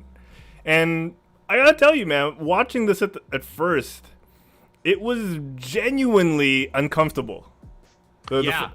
All throughout. Like, there was a shocking and surprisingly brutal amount of, like, off-screen and on-screen deaths. Right. It was definitely, like, and you know, and before you get to reveal everything, it's so, like, they do a good job. Like, I did not expect Hank to be the culprit behind this, right? So I'm like, who created this concoction? Or, you know, at first I actually thought it was Widow, to be honest. Just like picking people off, right? Like, what if she was like a Russian in the beginning? Right, like spy. Definitely spy thing. But it definitely leave you with that mystery. Like, who is this secret person that is taking down like the strongest heroes of the world, right? It's just insane. It's so subtle, and it makes you. It was definitely quite a buzz, you could say, right? I like that. I definitely like that. It wasn't like an obvious thing. A lot of these episodes too, which they do a great job with story writing. So that was very exciting. That I enjoyed for this episode for sure. For sure, and I think this is an episode where out of all of them, for me, at least me personally, the Watcher's presence was like I hardly felt it. Like, right, because he starts getting more like he talks more throughout each episode. He starts like narrating a little bit more, and, you know, spoiler alert, eventually he gets seen. So it's really interesting to just really get into the passenger seat for this one. And 100%. I think for me, honestly, the most surprising thing for the whole episode was how easy it was to kill Thor. Dude, I know. Like, that for me, that my thing was like, okay, and, you know, they kind of had that like Hawkeye, it could be him thing, but I'm like, wait a minute, this thing, whatever it is, just killed Thor, a god. Like, okay, this is like, wow, that is crazy, right?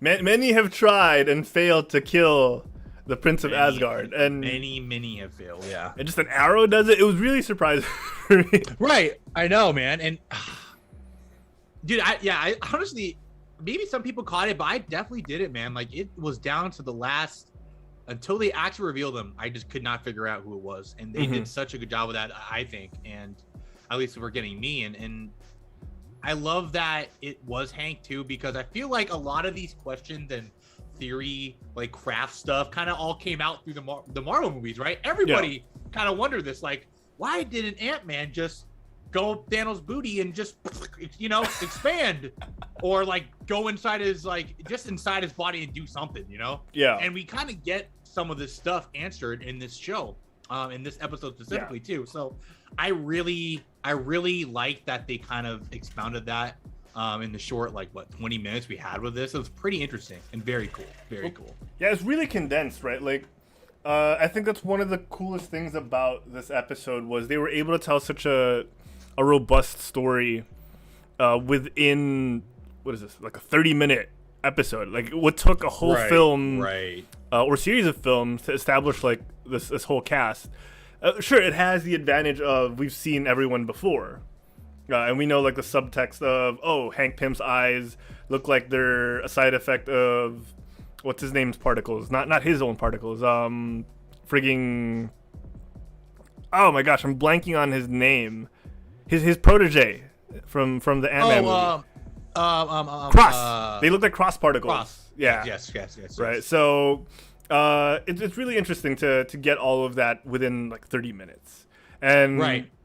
despite having to tell all of that in a short amount of time, you still feel like Bruce gets enough time. Tony, even though he was just like there for a second, like you I know, feel I like feel like Tony Stark in a lot of these episodes. I think almost all of them, he's just not there. Yeah. It's just like he's either messed something up or he's just not in the picture. So yeah. And you mentioned filling in the gaps. I think earlier on, I like how this filled in the gaps in the sense of we got to see what Bruce and Betsy Ross were up to. You know, Betty Ross. Sorry, Betty Ross were up to. Yeah. Betsy Ross is the old American. What's it called? Pop culture figure. So yeah, like Betty was like, I like this little quirky, like Betty's hiding him in her lab, kind of thing. He had the pizza guy outfit just hanging there, which is a very, very, you know, it's a throwback to porn, is what I'm trying to say. Yeah. Yep. Oh yeah. So, but I want to go back, Derek, to how uncomfy it made me, because I got to share that. Like, you had mentioned that you didn't know it was Ant-Man all the way through, and I felt the same until Widow started punching air and looking like she got hit hard. I was just like, is this Scott Lang? You know, like I started like, Right. yeah. And then for me at that point, yeah, too, I'm kind of thinking like it might have been right, like Ant-Man or something went bad or like. But then, even then, I think even the part where like she was fighting stuff in the air, I was still kind of like confused. Like I thought it was maybe like a different shadow type thing or something like that. Yeah. But yeah, yeah, it was. They did it. I think they did that really well. Like the lead up, like I was saying. Yeah, it was freaky for me to see Widow get dragged into the darkness. You know, that really chilled me because, again, like I said earlier, there's a lot of death in this episode, but it's in non-gory ways, so it leaves it to the imagination, and it's equally as impactful as something like The Boys. The Boys will show you up front, like someone getting eviscerated, and that's messed up in its own right. But this, leaving it to your imagination, is just as terrifying for me. And you know, honestly, that's also another thing I loved that they did was the callback to the Hulk movie, because we all know that was the Edward Norton Hulk movie. Yes, that they did there, right? And yeah, even going back to the pizza thing too. Like if you guys don't remember, Stanley was the pizza guy in that movie, so he delivered pizza for, I can't remember who it was, but that was like the Stanley pizza hat thing. The little Easter egg for those who didn't know too. Yeah, he was like the pizza delivery guy. But dude, I just like that scene. I was like watching, I'm like, wow, they really like, and I think all the episodes too. I think really the way they reanimated these scenes were like, they're so good, right? Yeah, it's just like these little variations that happen, and you're just like, wow. And man, it's just insane. I love it, and like you said, it's so like good. It gives you the, what's his name?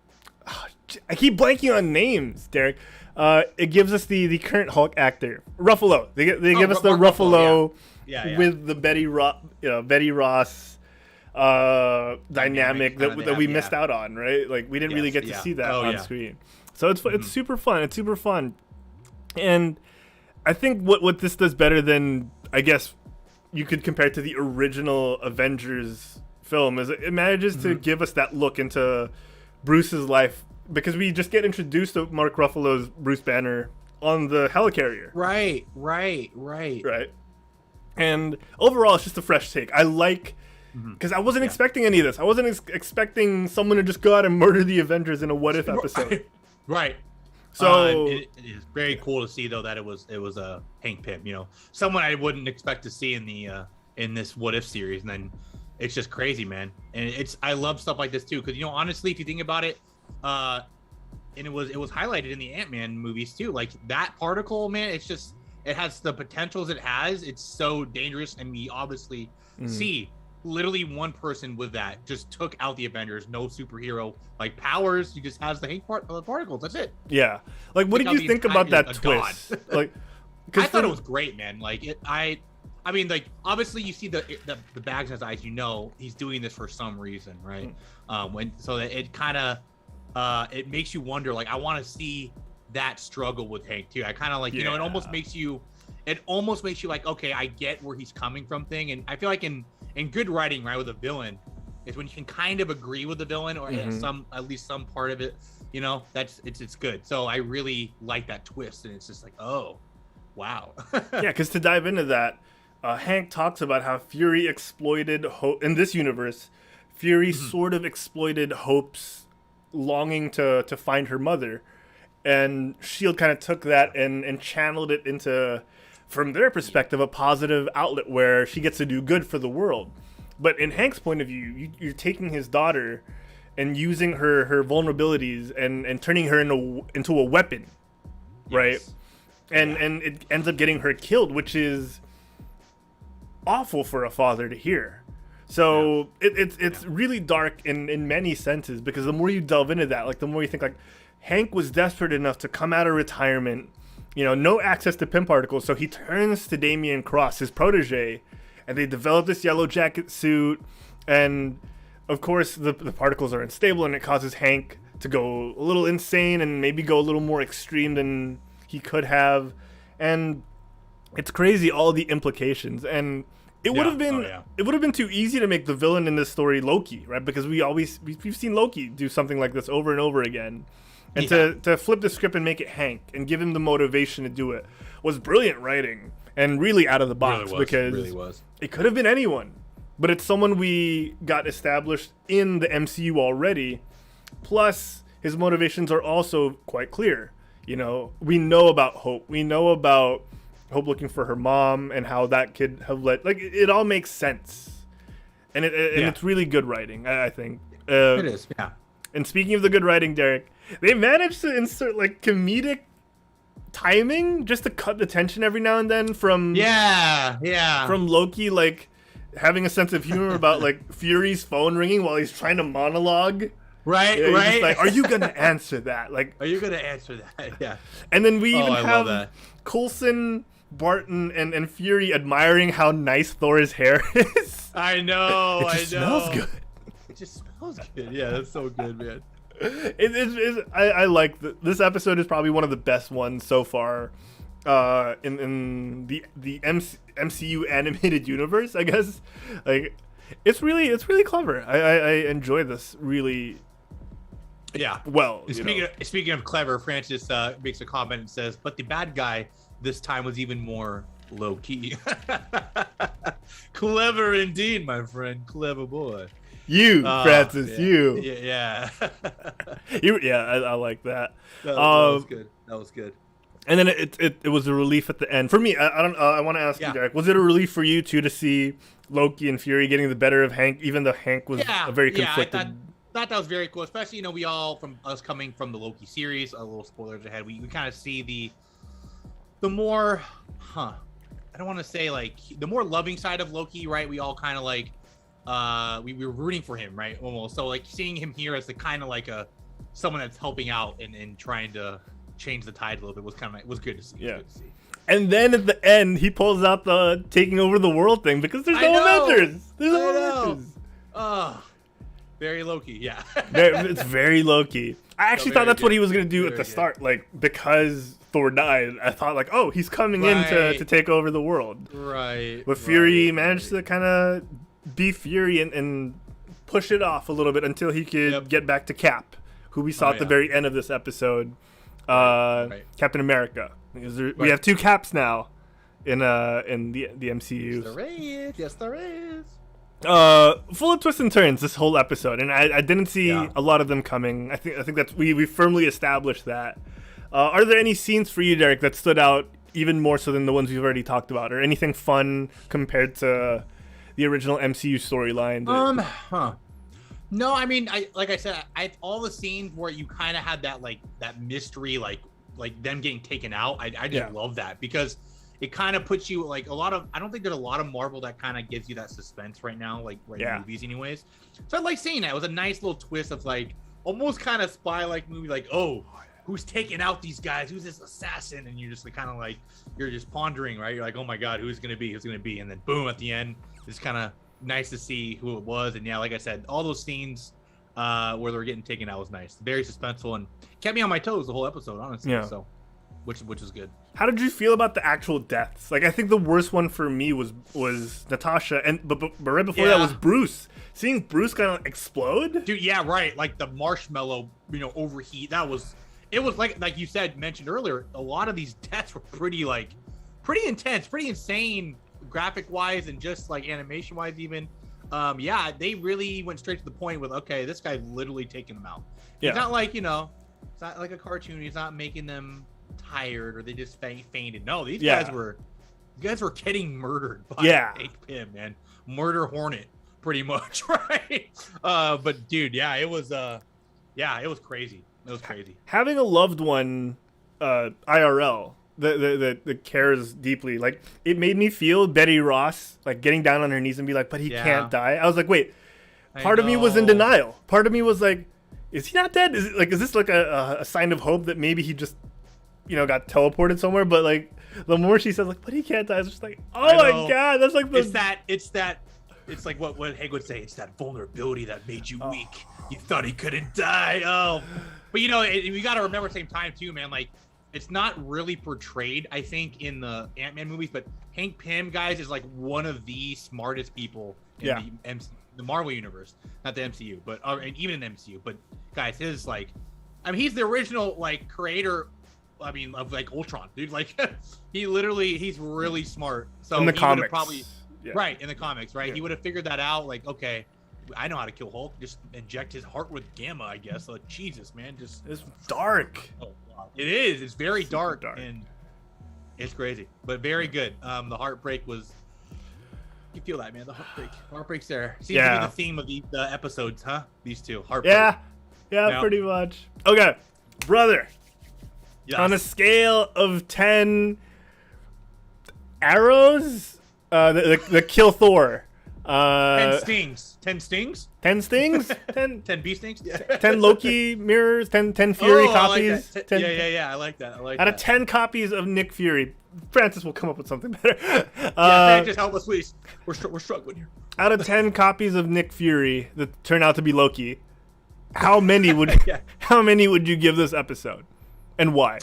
I'm gonna give it a solid 9, man. I think it was very, like I said, I was on my toes the whole time, and it was darker, so it was a different change of pace than I'm used to. I love that. I love how they're able to even get the darker types of shows and still enjoy it. So I enjoyed it. The story was good. I love that it was Hank. I didn't think it was like a pull out of the butt villain at the end. No, I thought it was very written well, and the anticipation leading up to it was great writing. So 9 for me. 9. A 9 for you. 9. Here's the thing. You're getting me flip flopping here, brother, because oh my gosh, I was initially gonna give this a 9, and then I thought to myself, oh, what a wonderful world. It's too uncomfy, right? Like the murders. I see. We're too uncomfy, so I wanted to give it an 8.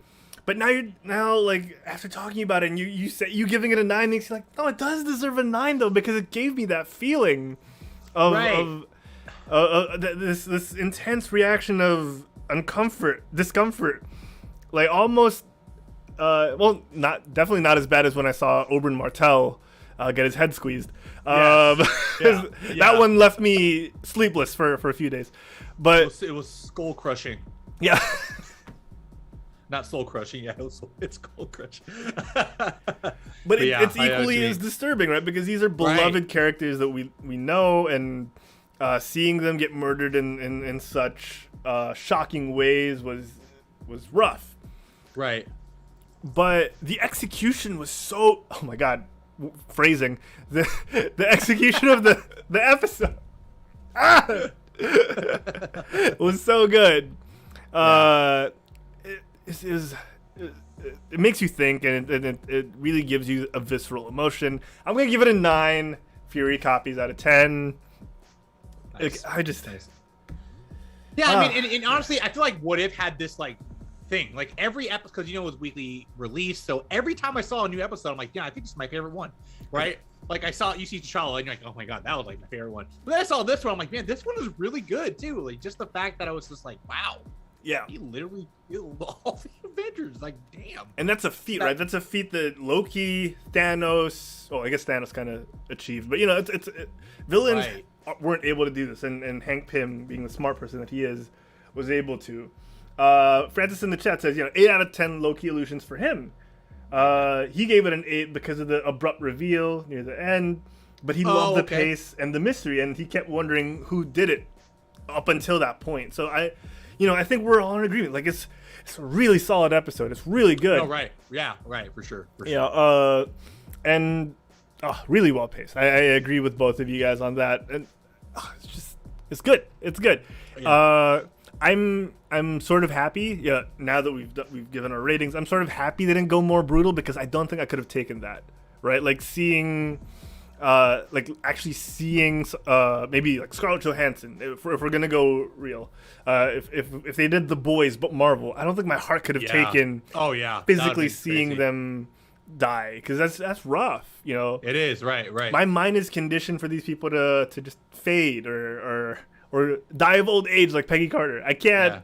Oh, I can't see. Yeah, I little subtle things that we know, like just even like in Endgame, man, just like seeing her fall was just enough for us to have our hearts break. So like it's crazy. So yeah, like seeing Tony have half his face burnt and then kind of go eye rolly, like that was hard enough. I can't. Yeah, right. I can't do with the boys version of that where. Oh, I know. Yeah, that would have been insane. Yeah. This is very telling of how well the MCU has done to endear these characters to us, but at the same time, make us root for them to that point where it's just like I can't handle anymore. So I like this.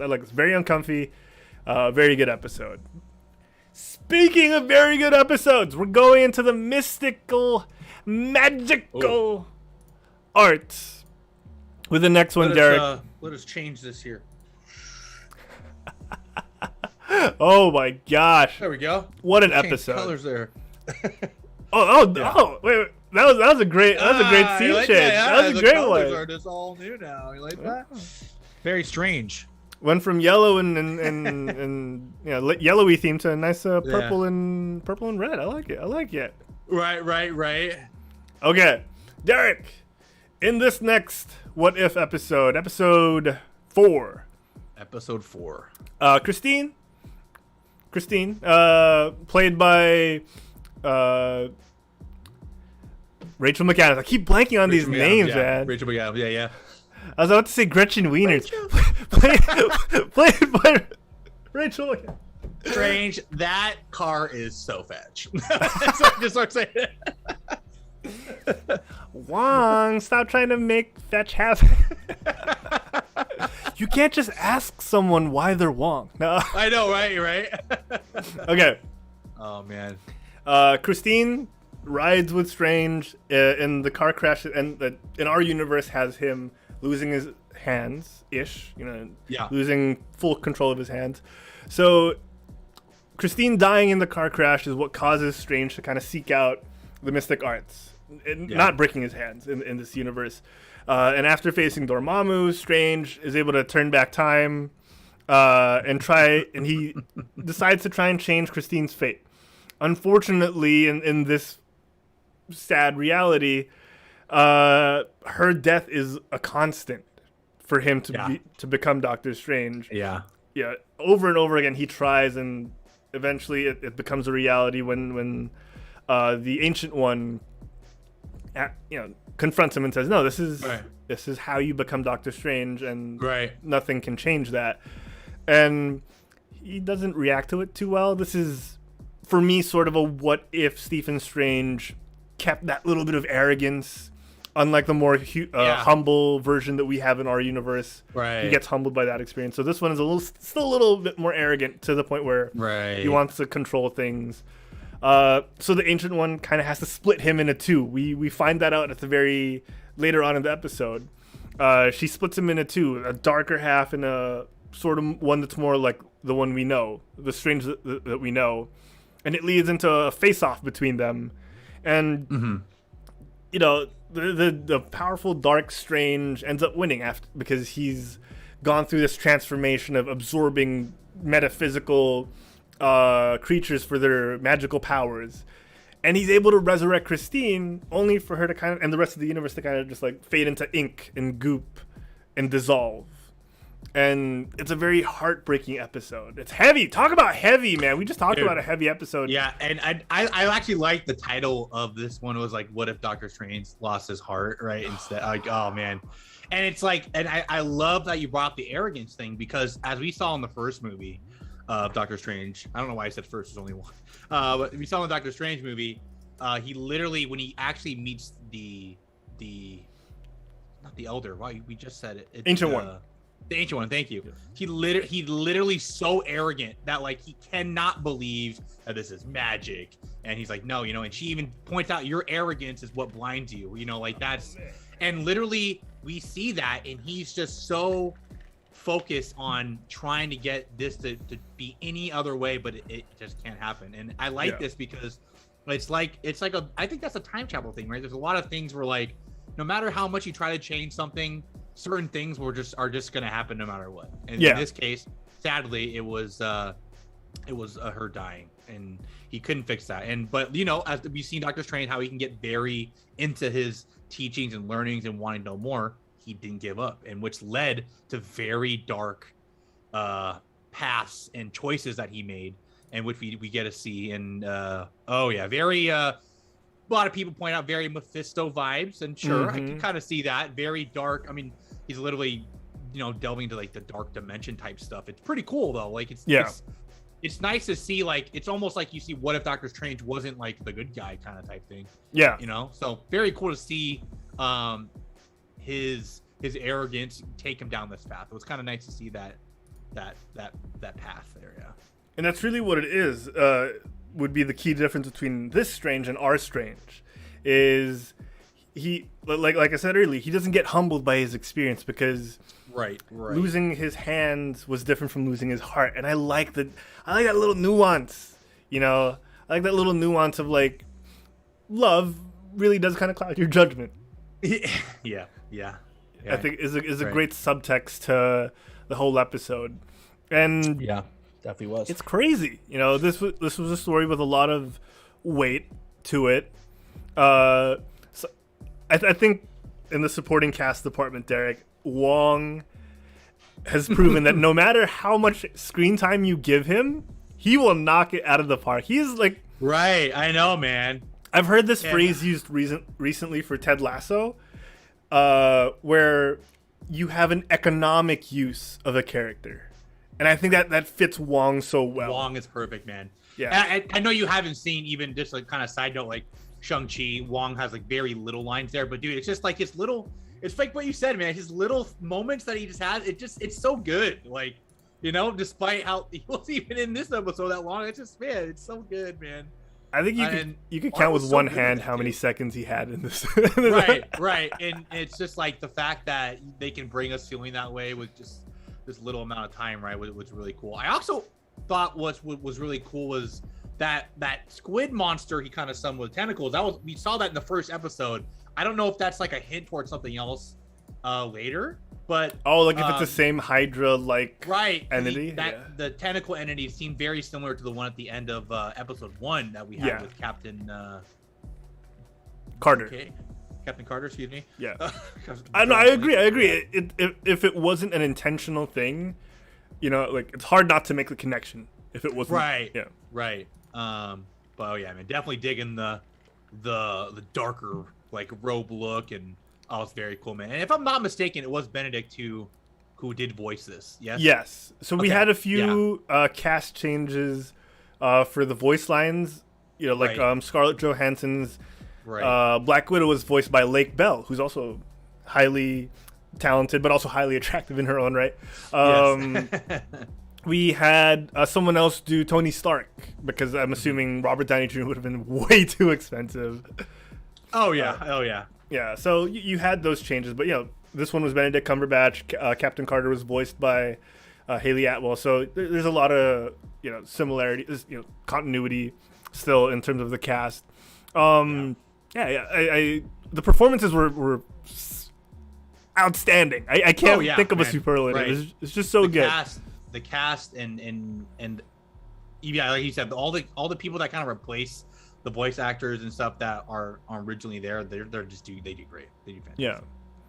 Yeah. Sorry, just seeing the scene again made me like. There are a lot of jokes that Conan O'Brien makes about him looking like Tilda Swinton, and it just made me think Conan would make a really funny ancient one. Yeah, he really would. He really would. I'd love that. Okay. What are you doing, Strange? Just kind of like imagine coming down like, damn it, no! Come on, bro. Yeah, come on, bro. Like. Okay. Okay. So. But yeah, let's talk about that ending. Yeah. Let's talk about the ending. Wow. It took a turn. If I'm not mistaken, this is the first episode where the watcher and the person in the show actually have a like dialogue, right? Yes, they interact. It's the first time they interact. Ever. Thank you. That was the word I'm looking for. That was the perfect word I was looking for. Yeah, so it is the first time. Yeah. And it's my thing was it's so crazy that like Doctor Strange went so far, you guys, to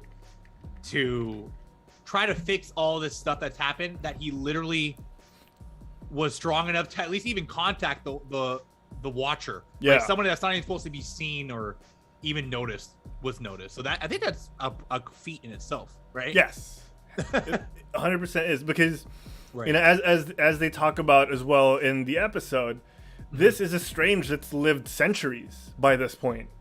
Yeah. Like he's just spent all this time trying to accrue power so that he can go back in time later on and try and correct things. And through all of that misuse of dark magic, he's ended up destroying his own universe, which is wow. There's just so much there. Okay, I want to pause it in this part real quick. Hold on. Okay. Let me try and scrub back. Where is it? That part. Yeah. I think. Okay, so we're gonna try and focus in on this part real quick because I love the visuals here. You see all those like particles, all those like black dots. It's very comic booky. It's kind of like what they did with Spider-Verse. Yeah, the Spider-Verse. That was a good way to put it. I love it, and we don't get that too often in the animated media, but it's a great thing that they've tried to incorporate more and more because it feels like a great tribute to the roots of the comics. It really does. I just wanted to give a shout out to the art because we always talk about the narrative. We always talk about the story. Yeah. And I think we said it too on like the first episode. Like, the art, it's not like crazy amazing, but it was good enough to like, the art's really good and it's not like it's bad or anything. And I think it works well with like the What If series, honestly. I think it's really good. It has a low barrier of entry in terms of like it's easy to get into and be like, oh yeah, I'm cool with it. But it has like this episode shows you, it has a high ceiling of what it can be as well. Yeah. Right. Like you get all these monsters, you get all the different fluidity effects and all of that. You get a look at the universal elements to the world, but you also get like a lot of these details. Like in the backgrounds and in the settings. So there's such a high potential for this while having a low barrier of entry with how easy the characters can be moved around and looked at and shaped. And it's great. It's fantastic. All throughout this whole episode, for me, at least for me, and I want to get this with you, like I want to ask if you thought the same thing or if any of you guys in the chat thought the same thing. Chat, let us know. There was a question in the back of my mind. It's like, would Christine even want to come back to life? Like, what would she think if she found out, like, this was the cost to be brought back to life, right? Because... Right, like, he's literally, like, pretty much, like, not even, like, killing himself, like, just or, like, exhausting himself trying to figure this out, but the damages and repercussions it's having, obviously, on this universe is multiversal, right? Obviously, so it's just like, is it worth it even? It's just, I'm glad agree. I'm glad you're thinking the same thing because like even in the Doctor Strange movie, forget like here in this episode, you don't get too much of Christine, right? You don't get too much of her personality, unfortunately. But in the Doctor Strange movie with Rachel McAdams, with Gretchen Wieners, you know she's not the type of person that would be okay with something like this, right? But at the same time, I love the passion of Benedict Cumberbatch's Doctor Strange, because, yeah, if you were on the brink of your wits and trying to, obviously there's guilt here with Strange, thinking that he was the reason why Christine died too. That's another layer to his actions. He feels guilty that she didn't get to live her life, and that's all affecting his decision making. I love that, but at the same time, as someone from the outside looking in, because it's easy to do that in this point of view, you think like, I don't think she'd be okay with this. Yeah, right. Right, exactly. And I think, didn't the Ancient One kind of say, like, is that something she would even want? Yes. Like, Steven, right? Yeah, and then she outright says it for the audience, right? Right. She poses the question for us of, like, would she want to, like, would she, knowing what you're doing, is this even something she'd want? And it's amazing to have that. Like, it goes from you're thinking about it to them, like, kind of spoon feeding it to you, too. So it's just really good. Oh yeah, I love this. I really did. Yeah. Please, it was great. No, I was gonna say, like, the crazy part is too, like, every time I see these episodes, it gets me to wonder, like, if we might see some little variations of these what if heroes maybe in the future movies coming out. That's a good thing to think about too, right? Like, will we get some of this, like, crazy madness from Strange maybe in the upcoming Spider-Man movie, in the multiverse thing, right? Like, obviously the multiverse movie could, maybe have some connection, because it's two multiverse things, what if and the multiverse. So you never know. It's definitely cool to, like, wonder what if while watching what if. It's insane to think about, man, but it's exciting. And like I said, it's a big thing with mine was after the Tony legacy ended, the phase, the first Marvel phase, I guess. It's the fact that, can they recreate this, like, this feeling of, like, excitement and giddiness, and I'm definitely getting it, man. And we're getting these off TV shows on Disney Plus, guys. This is insane. So so happy with how it's going so far. And you're right. Like, what if, no pun intended, what if the way they recreate that Avengers Assemble moment for us in this phase is we get the different multiversal types of these different variants come on screen for the big finale of this arc, right? Like, it's amazing. It's amazing to think about, because that was something we thought about when the first appearance of Nick Fury happened, where we were like, oh, what if they get the Avengers together? Yeah, and then dude, it still seemed kind of like a far cry. And now something like this seems just within earshot, within our grasp, and I just love, like, how, and how crazy, like, the level of, like, effects it has in the universe. Because honestly, I feel like Marvel has to think about at this point, like, okay, we have to top time heist Thanos population wiping phase, right? We have to top that, if not do just as good. And I feel like this direction right now with the multiverse thing is perfect. Right? Yes. So yes. That's good to see. Oh, what if Assemble? I like that. That's a good one. That's a good one. Francis, I love Francis's insight on this episode. He says, what I laud them constantly for is really the animation, and don't get that confused as art. Like, he means, like, the framing, the stretching and sequencing, the speed. I think he would also talk about, like, the physics, right? Like, how everything feels natural and nothing feels like, oh, that wouldn't happen. Yeah, there's a lot of amazing depth to the movement of these characters as well. It doesn't feel like an animated thing. It feels like, you're watching movement in live action, but it's just stylized. That's how great this is. He says also, if you think about it, what if Christine already came to terms with her passing, accepted her fate, only to be plucked out of it again? Very existential. That's a very existential thought. It's again, the fact that this provokes us to think this way. When other medium does, right? Like, it's good. It really is such a good series. Really good writing. And it really does set up a precedent for what we could expect from Marvel in their animated in the future. Yeah. in their animated series, because like we've said in the past on the Geekcast, DC has really reigned supreme with the quality of animation when it comes to their home media and their animated movies and all that stuff. So Marvel's really punching up. Dude, yeah, man. It's like, and it's kind of going back to what we said, or I said a couple weeks ago.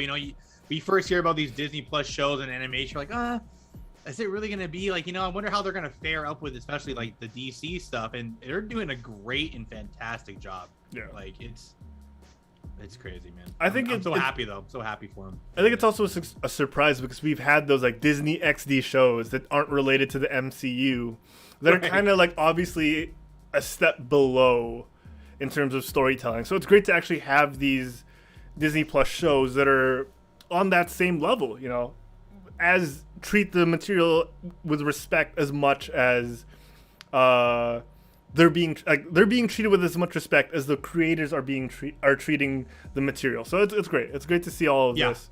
Okay. 100%. Now to get to the rating, Derek. Yes. All right.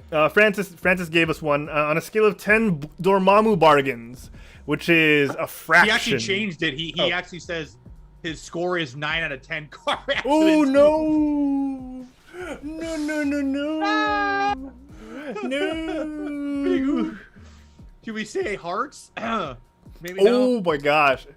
I'm gonna veto that one. I'm gonna go. On a scale of 10, on a scale of 10 Eyes of Agamemnon, Derek, what would you give this one? I'm gonna say a 9 too, man. And it's going back to what I said. Like, I watched the 3rd episode. I'm like, damn, I think this is my new favorite one. I watched the 4th one. I'm like, damn, I think this is my new favorite one now. Like, dude, it was like, and I've loved Doctor Strange. Benedict is an amazing actor too, and just. God, man, going into like this one wasn't like just like all the different Avengers. It's just focused on him. I loved it.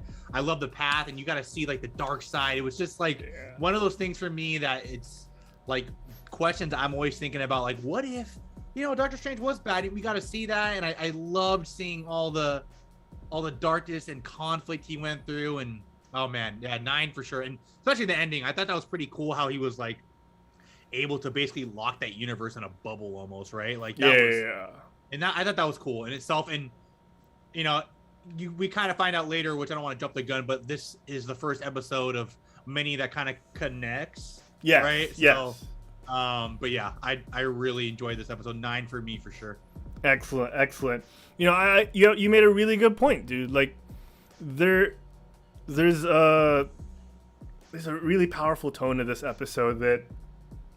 It really makes you question what if, like, it really tackles the what ifs that you think about. Not to knock on future episodes, but this is something I actually thought of and care about. Like, what if Strange went a little darker, in his ways, right? Like, what if he tried to change the past? It's all fun and games when you get like, oh, what if Thor came to party in Las Vegas? That's all fine. Right, but, like, this is an actual what if that I had and wanted to be answered. And it's a great episode for answering that. So, for me, 9 out of 10. It continues a string of very strong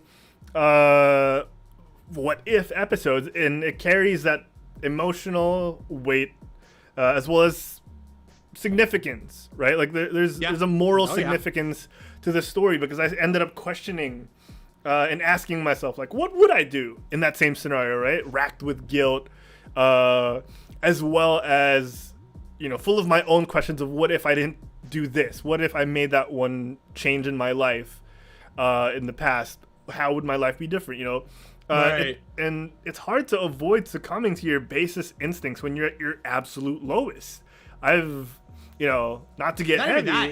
It's just hard to like know how far you would go for your loved one, right? Right. Like, you don't know. Yeah, and we don't understand because we're, Yes. Yeah. Right. Yeah. And then you add on top of that, wielding all this power, to make that choice even harder, right? Yeah. The closest thing we have to that in real life is maybe being super duper rich and trying as much as you can to buy your way through this. Yeah. Right? Like pay your way through a difficult time. Because there's some things that money just can't buy. And that's sort of like the same analogy here. Like there's so much power in the world, but you can only do so much to prevent these types of things in life. Yeah. So it's ridiculously amazing how they can make us think these things with these storylines, you know, whether intentional or not, 100%. Because I know a lot of these would be intentional. So it's just fantastic. And again, really sets the standard for storytelling in 30 minutes. Oh my God, 40 minutes. Oh. I know. I want to be able to make something like this in the future is what I'm saying. Yeah, right, exactly. Oh gosh, amazing. That's all I can say about this episode. Yeah. Guys, if you What If's just been doing great. Yes, and I can't wait to tackle the rest of the episodes because we still have 4 more to go. Yes. 8 episodes, right? 3. Yeah. There was 8. Yeah. You're right. Yeah. So we'll tackle that after the Halloween special next week. But man, these two, some of the hardest hitting ones, I think. If not the heartbreak episodes for sure, man. Like literally, both of them were very like heart things. Literal and metaphorical. And, yeah, exactly. So good. Okay, that's it. We knocked it out of the park, or they knocked it out. What If knocked it out of the park with these episodes. So man, can't wait for more. I think there's nothing else to say, man. They're just so good. These are just so good. Right. Do you have anything else to say with these episodes? Chat as well. I'm trying to think of there was one scene in. I'm trying to remember it, but I just thought I think some people pointed out too. I think in the part where he was summoning the creatures, there were some. Oh no! Never mind. I cannot say this because we have not covered some movie yet, and I will not delve into that. But maybe when we do that review on that movie, I can bring it back up. Just remind me that if I remember. But I said, I love. Like I said, that question has always made me wonder, how these supposedly off canon shows are gonna tie into the main MCU, right? So very excited for that. Dude, can't wait. Chat, let us know if you have any other thoughts on these 2 episodes, because man, it's heavy. It's so heavy. Heavy heart. Oh man, Derek. Yes, we're gonna end the show here. Here because it's been pleasant. It's been pleasant. It's been a trip, but you got to get to rest, and you got a few more things to talk about. But that's it. We're gonna end the show here, ladies and gentlemen. We'll have a little bit of an after show, super quick. We still want to hang out with you guys. We want to thank all our followers like Babush Cat, Real Dane de la Cruz, Matunosita. I hope I said that right. Matt Unosita, Matunosita, Matten O Sita, if they're Irish. Haas 00312 quadruple. Oh no, pentuple _ L_ dress. Zarky 9, my buddy Zarky from my raid team. Under the Bridge Productions. Dave Nemesis, Noi 2504, and Drew the Mama. Woo-hoo. Thank you guys. Derek, we have subs. We have bit cheers like BMO, King of Ooh, who gave us a couple of bits recently as well. Thank you so much, guys, for all of this. We want to say all your names. I want to say all your names, but and again, man, Francis and BMO for the 3 years subs today. Wow. Yes. Not to mention Human Pandas 34. That's obviously we can't forget that. Our 3 top subbers they came in hot and just killing it, man. Coming in hot. You guys, thank you so much. We appreciate it, man. We appreciate the love. And speaking of names, Derek, someone's name in the chat needs to be mentioned over there. Someone cakey, I think. Joe. Baby Cake, what's up, man? What's up, man? And earlier on, we had Whoopi all over Whoopenstein. We did. All over the chat, keeping us company as we were testing. Yeah, I had some, like as Herald says, testicle difficulties earlier. Yeah. But we got through it. We worked through it. You know? we had to test things out. You know, we were trying YouTube now as well. We were just trying to enlighten you guys with the theme. Like, what if the show didn't work? So we were, just trying to test it out, I guess. You know what I'm saying? Oh my God. Speaking of subs, Cat comes in with the sub. Cat, oh my God. We love you, Cat. Thank you so much. Cat, you're amazing. Thank you. Thank you. Oh my God. Oh man, I always get choked up when people do this. Okay. And guys, if you want to make your money, Mr. DJ Ends. DJ. Have a good night as well. Have a good night as well. If you guys want to make your money back on all these subscriptions and bit cheers. Yes. Once again. Show them, Harold. Show them. Once again, we're giving away. Wait, let me make sure. No, that's still a thing. Where is it? Something. Where is it? Sexual? Oh no. Oh, there. No. Yeah. There. That was a little strange. Yes. The Quit Stalling Ghoulish gift card giveaway for Halloween. Head on over to woorize.com/quitstalling/Halloween and get a chance to win $50 or 2,500 pesos worth of gift certificates or vouchers for any online store or marketplace of your choice, ladies and gentlemen. That's our first giveaway for the Halloween season. We also have this Cubone skull model, which will be up for grabs this week as well. Keep your eyes out, October 26th. Yes. And the Spirited Away No Face Piggy Bank, which you'll have to tune into next week's episode for. All right. So it's going to be great. And again, guys, don't forget, like, maybe people coming over, like DJ and Joe, if you guys want to participate, you can. We can get all these things as well. Just join and find out how to win them. Yes. Shipping especially to America. The Halloween episode is going to be so fun, man. It will be. It will be. Kat says, wait, I want that skull model. Yes, it's amazing. The Cubone looks good. And the Herald's, I'm pretty sure it's the scale. So yes. And it fits, very awesome. It fits small pets too. It fits small pets. So your cat or your dog or yourself into a Cubone, really. Or your significant other that just happens to be tiny. Yeah. Yeah. Right. It fits my cat's head. Yeah, Francis, right? And your cats are actually named Pokemon, so I think that's pretty awesome if you end up winning it. You know, it's so cool. Look how bone white this is. It's really good. I know, right? Like literally, right? It's so nice. It's awesome, man. It's amazing. Turned out great. It did. It really did. All right, guys. That's it for us in this episode. We want to make sure. Oh wait, I do have a photo. Wait, let me see if I have a photo of our dog. Back at the house. Oh yeah, I think I remember you showing me. Yeah, with next to the skull helmet. Like we got Kahlua next to the skull helmet just to end the stream. Let me look for the photo. Oh, there we go. And it's so sad because we have a better photo, but I can't find it right now. But this one makes it look like she's looking at her mom's skull. Oh yeah. Mom. It's It's really cute. Yeah. So that to scale. It fits Kahlua too, but she doesn't like wearing things on her head, so we couldn't get her to wear it for too long. Oh man! I like what Skurzel also says. Vaguely related. What if Sensei Harold and Humor plays? You, sir, are pondering the question. What if? We got to do something about that. That's great. We got to do like at least a short video about that. Yeah, we gotta do something there. Right. There's something there. There's something there.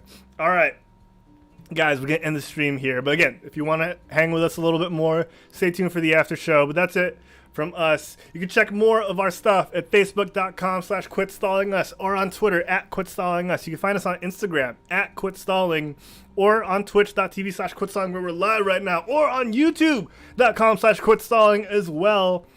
Stay tuned for more of our content. Keep your eyes peeled for more giveaways and prizes because there will be more to come.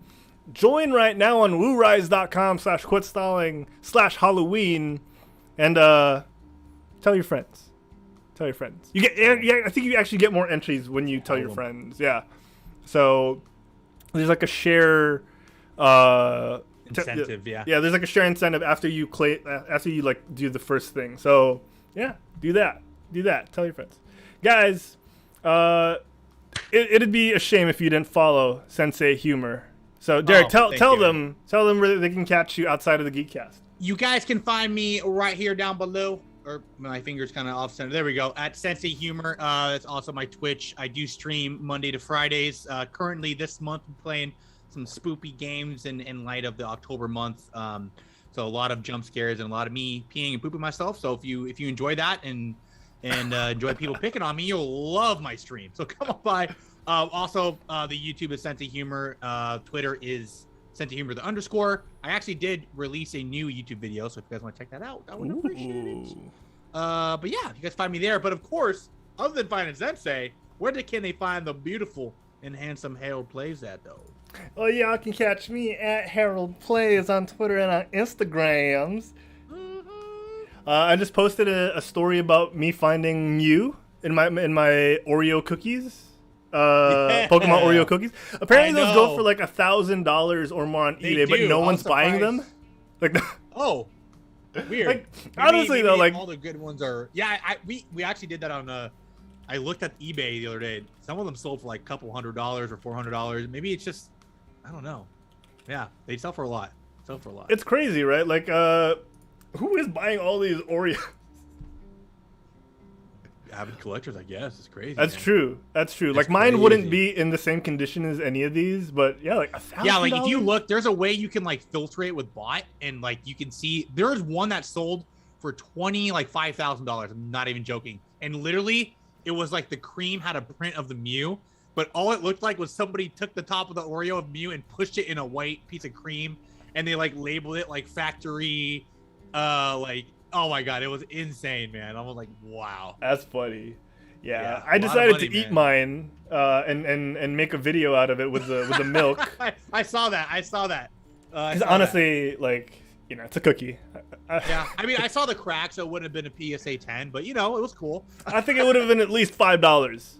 Dude, you know what's funny is that people are actually putting some of them in like resin and like, yeah, it's insane, man. Yeah, it's just the collectors out there. I mean, it's not like too surprising that I feel like some people would just want to have this. And I got a pack myself. I didn't get one. I know people who've gotten like 10 packs and they get one. So definitely rare, man. But yeah, crazy cookies, man. I love how some of these are listed as pre-owned. Yeah. Oh my gosh. All right, guys. That's it from us. We're gonna head out. Thank you again for tuning in. Yes, guys. Wait, super last one. I took a nice photo that I didn't post of it with like a Mew plush. Hey, I like that. Yeah, these are all the cracks. This wouldn't have been worth much, you know. I tell myself as I. It's sitting in your tummy right now. Mew's just like, yeah.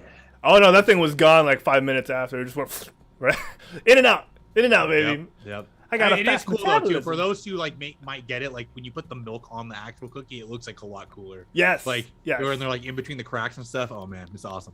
I think it's still on my Instagram stories if people want to check it out. It might. Oh wait, no, it might be gone. Excurzo said pre-owned when you get it. There's like a bite out of one. Perfect. Pre-owned Oreo cookie. All right, Derek, take us out. All right, guys. We appreciate everyone here today. We love you guys. We will see you next week. Same bat time, same bat channel. And remember, you guys, journey to face the unknown and ponder the question, what if?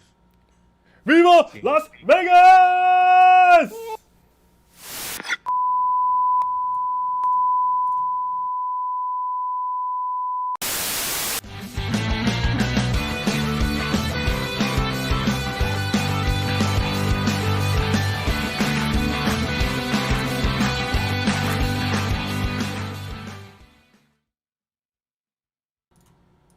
That was fun.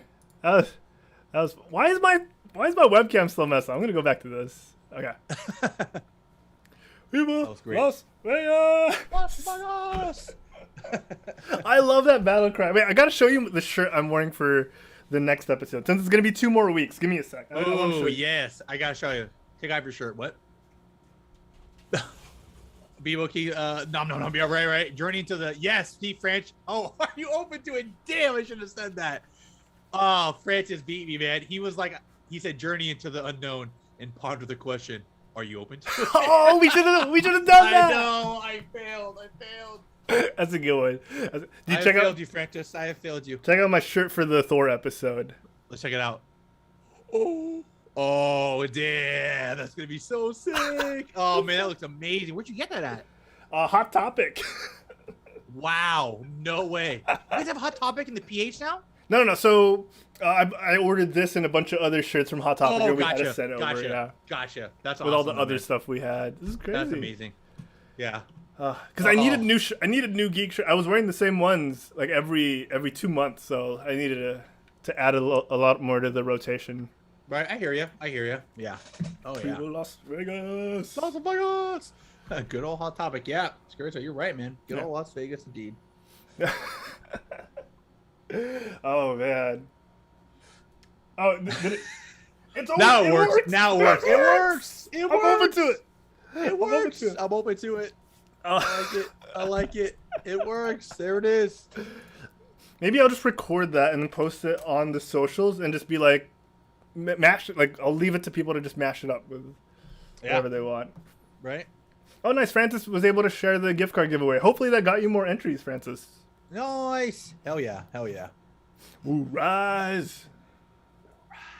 Get those entries in, y'all. Oh, man. But yeah, it's gonna be fun. It's so good, man. It's so like it's been like over a month, I think, since our last Geekcast episode because of all this stuff that's happened to us. Right. Like, I'm so exhausted with all the stuff I have to do at work. I'm so exhausted. My gosh. But answering Fred Finzel. Yeah. Yeah, but I'm a do. Yeah, but I'm a do. Oh, okay. I'm glad that the stream is working. It seems to be working great. Like I don't think we didn't drop a single frame. Chat, let us know how the quality was for you guys. I'm just talking for what I'm seeing. We'll try and refine as much as we can, but yeah, I think this was a good test for next week and for moving forward. You know. Yeah. Sadly, the YouTube was being a booty butt for us, but I think it worked after a while. Like I think it was good. Oh, did it? Okay, yeah, that's good. I was on it the whole time. Okay, cool. And it smoothed out after. I don't know how many people were watching because I don't know how you could test that. But yeah, I think I haven't gone live on YouTube. I know it's like when you watch it, it's like on the bottom, like it just says like so and so watching. Okay. Yeah, we'll figure that out. But it was good. We knocked it out. Yeah, we got it done. Did. We got it done. Yes, we did. I'm exhausted. I still have to record a different part of our new YouTube vid after this. I'm just gonna eat, get some rest a bit, and then then I'll do it.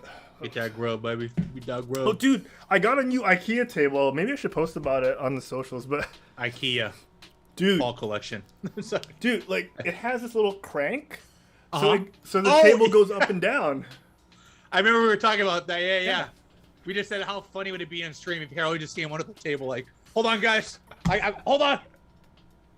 It's coming up. The table's coming up. The table's coming up. Oh, God. I got to get one of those. I've been meaning to get one of those desks as well.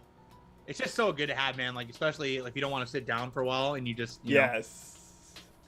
Like, oh man, like you know me, like I stand throughout the show. You stand the whole show, yeah. You're insane, man. I need to get on that level. But you know, I do have some relief from time to time. I have this like really comfy chair with a little butt pillow. Are you lifting it up or it actually went that high? No, I lifted it up. Okay, I was like, damn, you got one of those like cool swirly chairs that like go really crazy. Like you'll know I'm sitting down when I'm like. There you go. Yeah, but you don't, man. Harold is just like all up on it, man. He's always not better for your heart, anything. apparently. Yeah. It's better for your heart. So it is, man. You're right.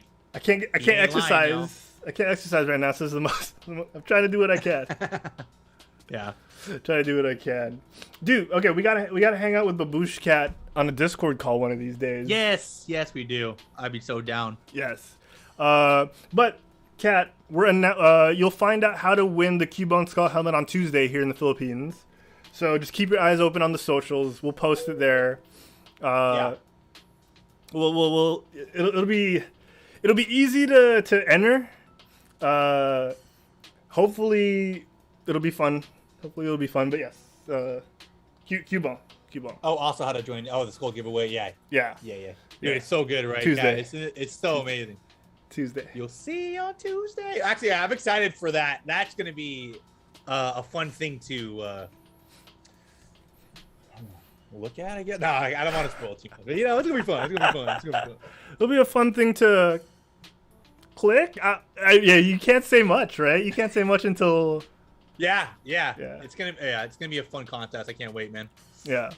If you need more if you want to get an alert when it goes up, and just to be extra sure, you could go on the Discord as well for the notifications. But honestly, just keep looking at the socials. I guess it should pop up on your feed. I think it's Yeah. Oh yeah. I just get worried to miss stuff like that. Like when people are like, "Oh yeah, check out our socials." I get worried to miss out on it. So yeah, I'll be spamming it too. So I'm sure you'll see it either way. Yeah, since we're friends on socials anyway, you'll see it when we share it. So you should be good. Yeah. You should be good. Oh yeah, 100%. Oh man, I think Cubone is the one that a lot of people have been messaging about. Actually, really, That's no crazy. One cares about the $50.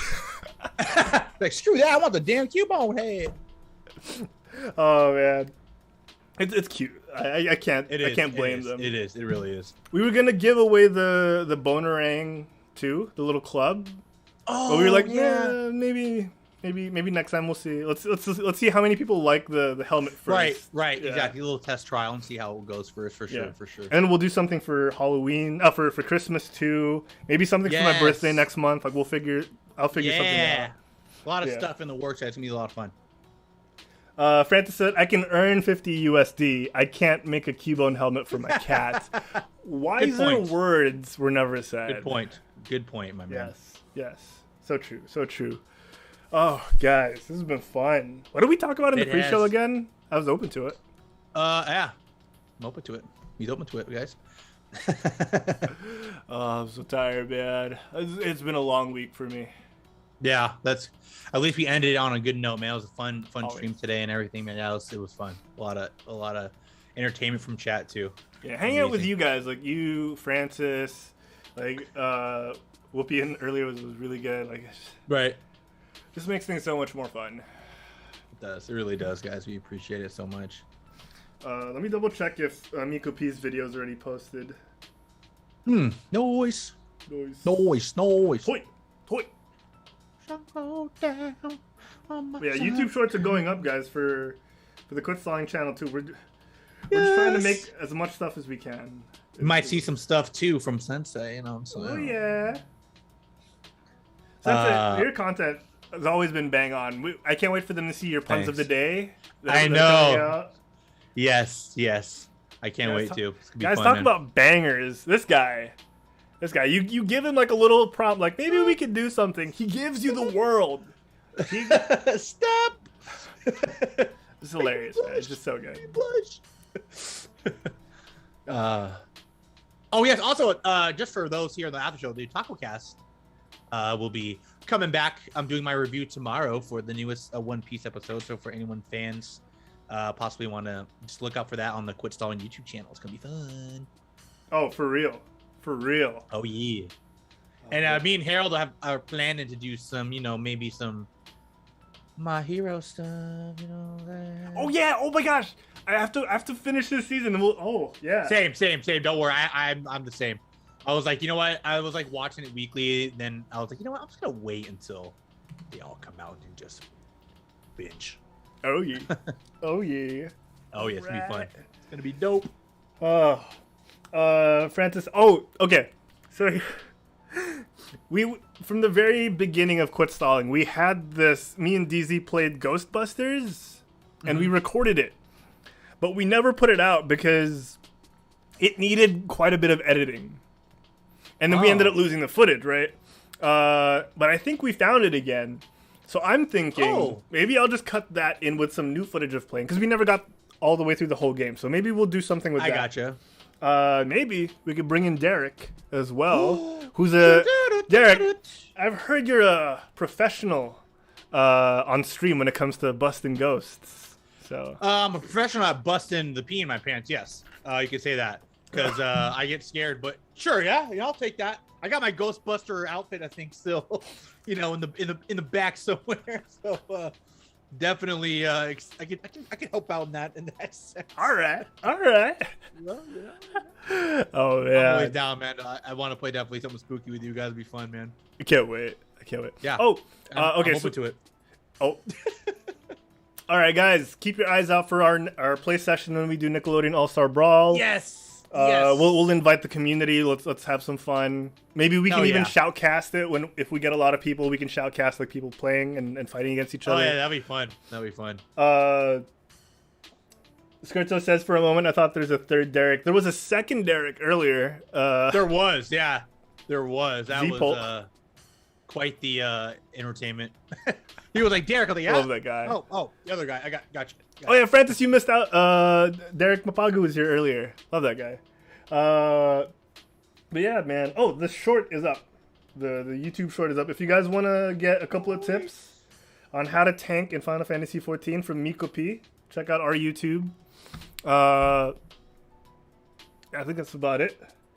Man, Derek, you and I have to go off stream and talk about what we're wearing, who we're wearing for the Halloween episode. Oh yes. So, guys, thank you again for joining us.